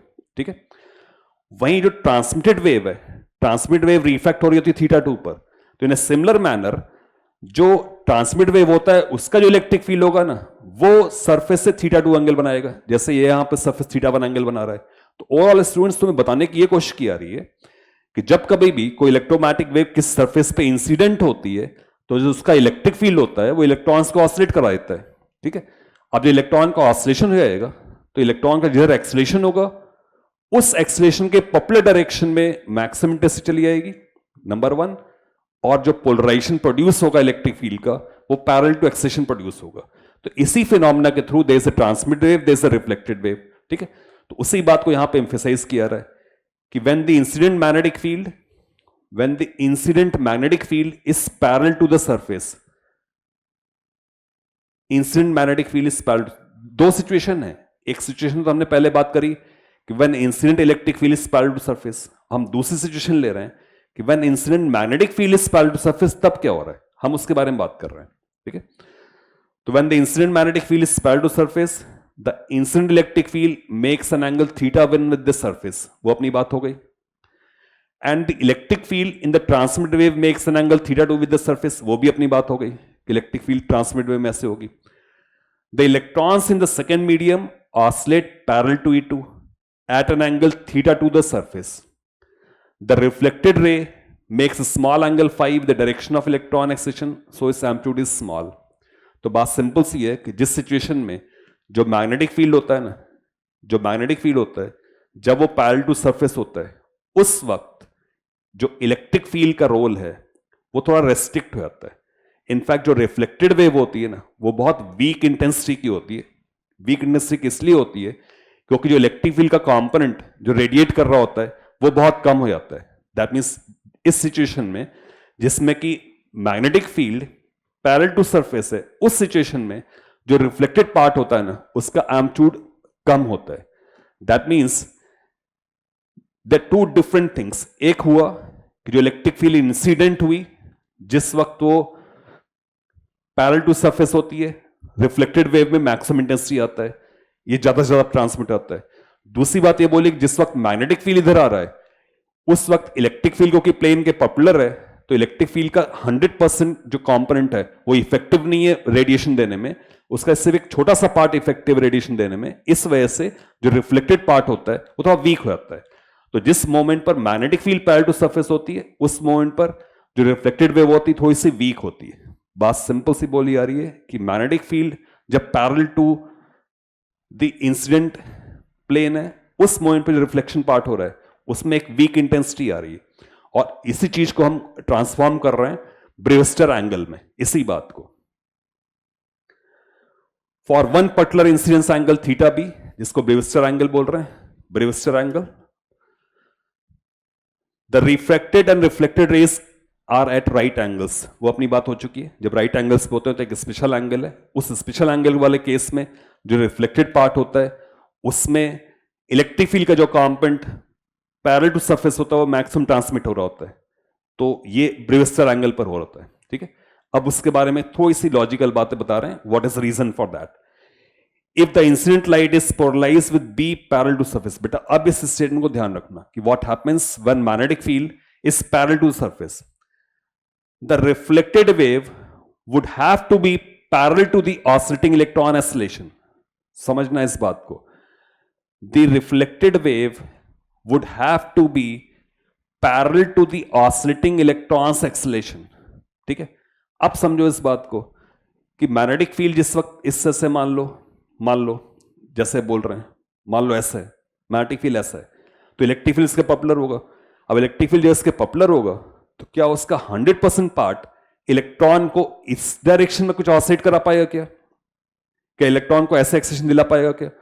नहीं दिला पाएगा। एक बात सोचो कि इलेक्ट्रॉन जो है, जो सरफेस है ना, सरफेस के अंदर ही तो मूव कर सकता है ना, सरफेस के बाहर नहीं आ सकता। तो इलेक्ट्रिक फील्ड का जो कंपोनेंट इलेक्ट्रॉन को बाहर पुश आउट करने की कोशिश कर रहा है, वो तो रिडंडेंट हो गया, वो तो इररिलेवेंट हो गया, ठीक है। तो if the incident light is polarized with B parallel to surface, the reflected wave would have to be parallel to oscillating electrons oscillation. The electrons cannot emit in this direction, so there is no reflected wave. In fact, students इस बात को समझो कि जिस direction में electric field electron को push नहीं कर सकती, सरफेस के बाहर तो इलेक्ट्रॉन आ नहीं सकता, तो नेचुरल सी बात है कि उसके पैरेलल जो है, उस जिस डायरेक्शन में एक्सेलेरेशन नहीं हो सकता, उसके पैरेलल पोलराइजेशन में नहीं हो सकता, ठीक है। Electrons cannot emit in this direction, so there is no reflected wave. Incident light polarise with E parallel to the surface is reflected as usual. वो अपनी ऑब्वियस सी बात है कि ई पैरेलल टू जो सरफेस है वो एज यूजुअल ट्रांसमिट हो रही है। अगर electric field parallel to surface है तो उसका तो 100% ट्रांसमिशन हो रहा है, उसमें कोई इशू नहीं है, ठीक है। Thus, when unpolarized light is reflected from a surface at Brewster angle, the reflected light is completely polarized parallel to the surface. Parallel to the surface. बेटा सिंपल सी बात है कि parallel to surface electric field वाला जो है वो तो इलेक्ट्रॉन को ऑसिलेट करा सकता है, बट इलेक्ट्रिक फील्ड का जो पर्पुलर कंपोनेंट है जो हवा में जा रहा है वो नहीं ऑसिलेट करा सकता, इसलिए वो कंपोनेंट एब्सेंट है। When unpolarized light is reflected from a surface at Brewster's angle, the reflected light is completely polarized parallel to surface. Light reflected at other angles is partially polarized. तो ये obvious सी बात है कि normal situation में क्या होगा कि जो लाइट रिफ्लेक्ट हो रही वही पार्शियल पोलराइज्ड होगी, जो ट्रांसमिट हो रही वही पार्शियली पोलराइज्ड होगी। तो स्टूडेंट्स, ओवरऑल अगर मैं एग्जामिनर्स पॉइंट ऑफ व्यू से आपसे बात करूं तो एग्जामिनर इस बारे में आपसे ज्यादा बात नहीं करने वाला है। इनफैक्ट मोर और लेस अगर आप सिर्फ इस बात को ध्यान रखो कि इलेक्ट्रॉन का जो एक्सलेशन है उसके पैरेलल उसके एम्प्टी इलेक्ट्रिक फील्ड आती है, नंबर 1, और इलेक्ट्रॉन के एक्सलेशन के पॉपुलर डायरेक्शन मैक्सिमम इंटेंसिटी आती है, नंबर 2। नंबर 3, जब कोई इलेक्ट्रोमैग्नेटिक वेव इंसिडेंट होती है तो उस इंसिडेंट वेव का इलेक्ट्रिक फील्ड का कंपोनेंट बना दो, एक अलोंग द सरफेस, एक पॉपुलर सरफेस। तो जो पॉपुलर सरफेस वाला है ना वो रिफ्लेक्टेड वाले में कम ट्रांसमिट होगा। क्यों? क्योंकि इलेक्ट्रॉन को उधर एक्सलेट नहीं किया सकता, तो इलेक्ट्रॉन को अगर उधर एक्सलेट नहीं किया सकता तो वो वाला पोलराइजेशन में मिल नहीं सकता, ठीक है। तो जब हम डिस्कशन कर रहे होते हैं तो हमें ये सोचना चाहिए कि देयर कैन बी 2 सिचुएशंस। एक सिचुएशन ये हो सकती है कि जो इंसिडेंट वेव आ रही है उसकी इलेक्ट्रिक फील्ड है वो पैरेलल टू सरफेस है, और एक दूसरी सिचुएशन ये हो सकती है कि जो इंसिडेंट वेव आ रही है उसका magnetic field parallel to surface है। तो इंसिडेंट का अगर magnetic field parallel to surface है तो इंसिडेंट का जो इलेक्ट्रिक फील्ड होगा वो पॉपुलर सरफेस होगा। तो ओवरऑल मैं ये भी कह सकता हूं कि there can be 2 situation, electric field parallel to surface, electric field popular surface. Parallel to surface से कोई इशू नहीं है, वो ऐसा ऐसा बाउंस अप कर जाएगा। जो पॉपुलर वाला कंपोनेंट है उसका एक कंपोनेंट पैरेलल टू सरफेस, एक पॉपुलर सरफेस है। अब पॉपुलर सरफेस वाला अपना रोल कर नहीं पाएगा, इट बिकम्स रिडंडेंट, इसलिए जो रिफ्लेक्टेड वेव होती है ना उसमें पॉपुलर कंपोनेंट की एब्सेंस होती है, जो सरफेस के पैरेलल वाले कंपोनेंट होती है उसकी अधिकता होती है, वो मैक्सिमम रूप में ट्रांसफर होता है। यही पोलराइजेशन है। It may would have got some bit complex, तो स्टूडेंट अगर आप इसको अवॉइड करना चाहो तो अवॉइड कर सकते हो। ये कोई बहुत ज्यादा आपसे इसमें क्वेश्चन बनने की उसमें कोई बहुत एक्सपेक्टेशन नहीं है। ओवरऑल स्टूडेंट्स, ये ओवरऑल पोलराइजेशन पे हमारा एक एफर्ट था। तो स्टूडेंट्स, मेरी आपसे रिक्वेस्ट है कि आप हमारे एलन करियर इंस्टीट्यूट चैनल को सब्सक्राइब करें, हमारे वीडियोस को लाइक करें। ये जो सीरीज चल रही है, इस सीरीज में हम बहुत सारे चैप्टर्स के सब्सिक्वेंटली आपके सामने वीडियोस लाते रहेंगे। इसका एक इलेक्ट्रोमैग्नेटिक वेव का पार्ट पहले भी हम इसका टेलीकास्ट कर चुके हैं ऑन यूट्यूब चैनल, उसको भी आप रेफर करें। 12 मार्च को उसको हमने भेजा था। स्टूडेंट्स, जो हमारी टीम इस एफर्ट को सामने लाती है, हमें उसको भी एक बार सैल्यूट करना चाहिए। एक इतना इंटेंस वर्क वो करते हैं, huge background activity goes on, तब आपके सामने इतने अच्छे वीडियोस आ पा रहे होते हैं। तो स्टूडेंट्स, आप हमें पैट्रोनाइज करें, हमारे वीडियोस को शेयर करें, लोगों से इसके बारे में बताएं। इसमें बहुत ही हाई लेवल कंटेंट हम डिलीवर कर रहे हैं जिससे आपका नीट, जेई और जे एडवांस सारे लेवल्स कवर हो रहे होते हैं।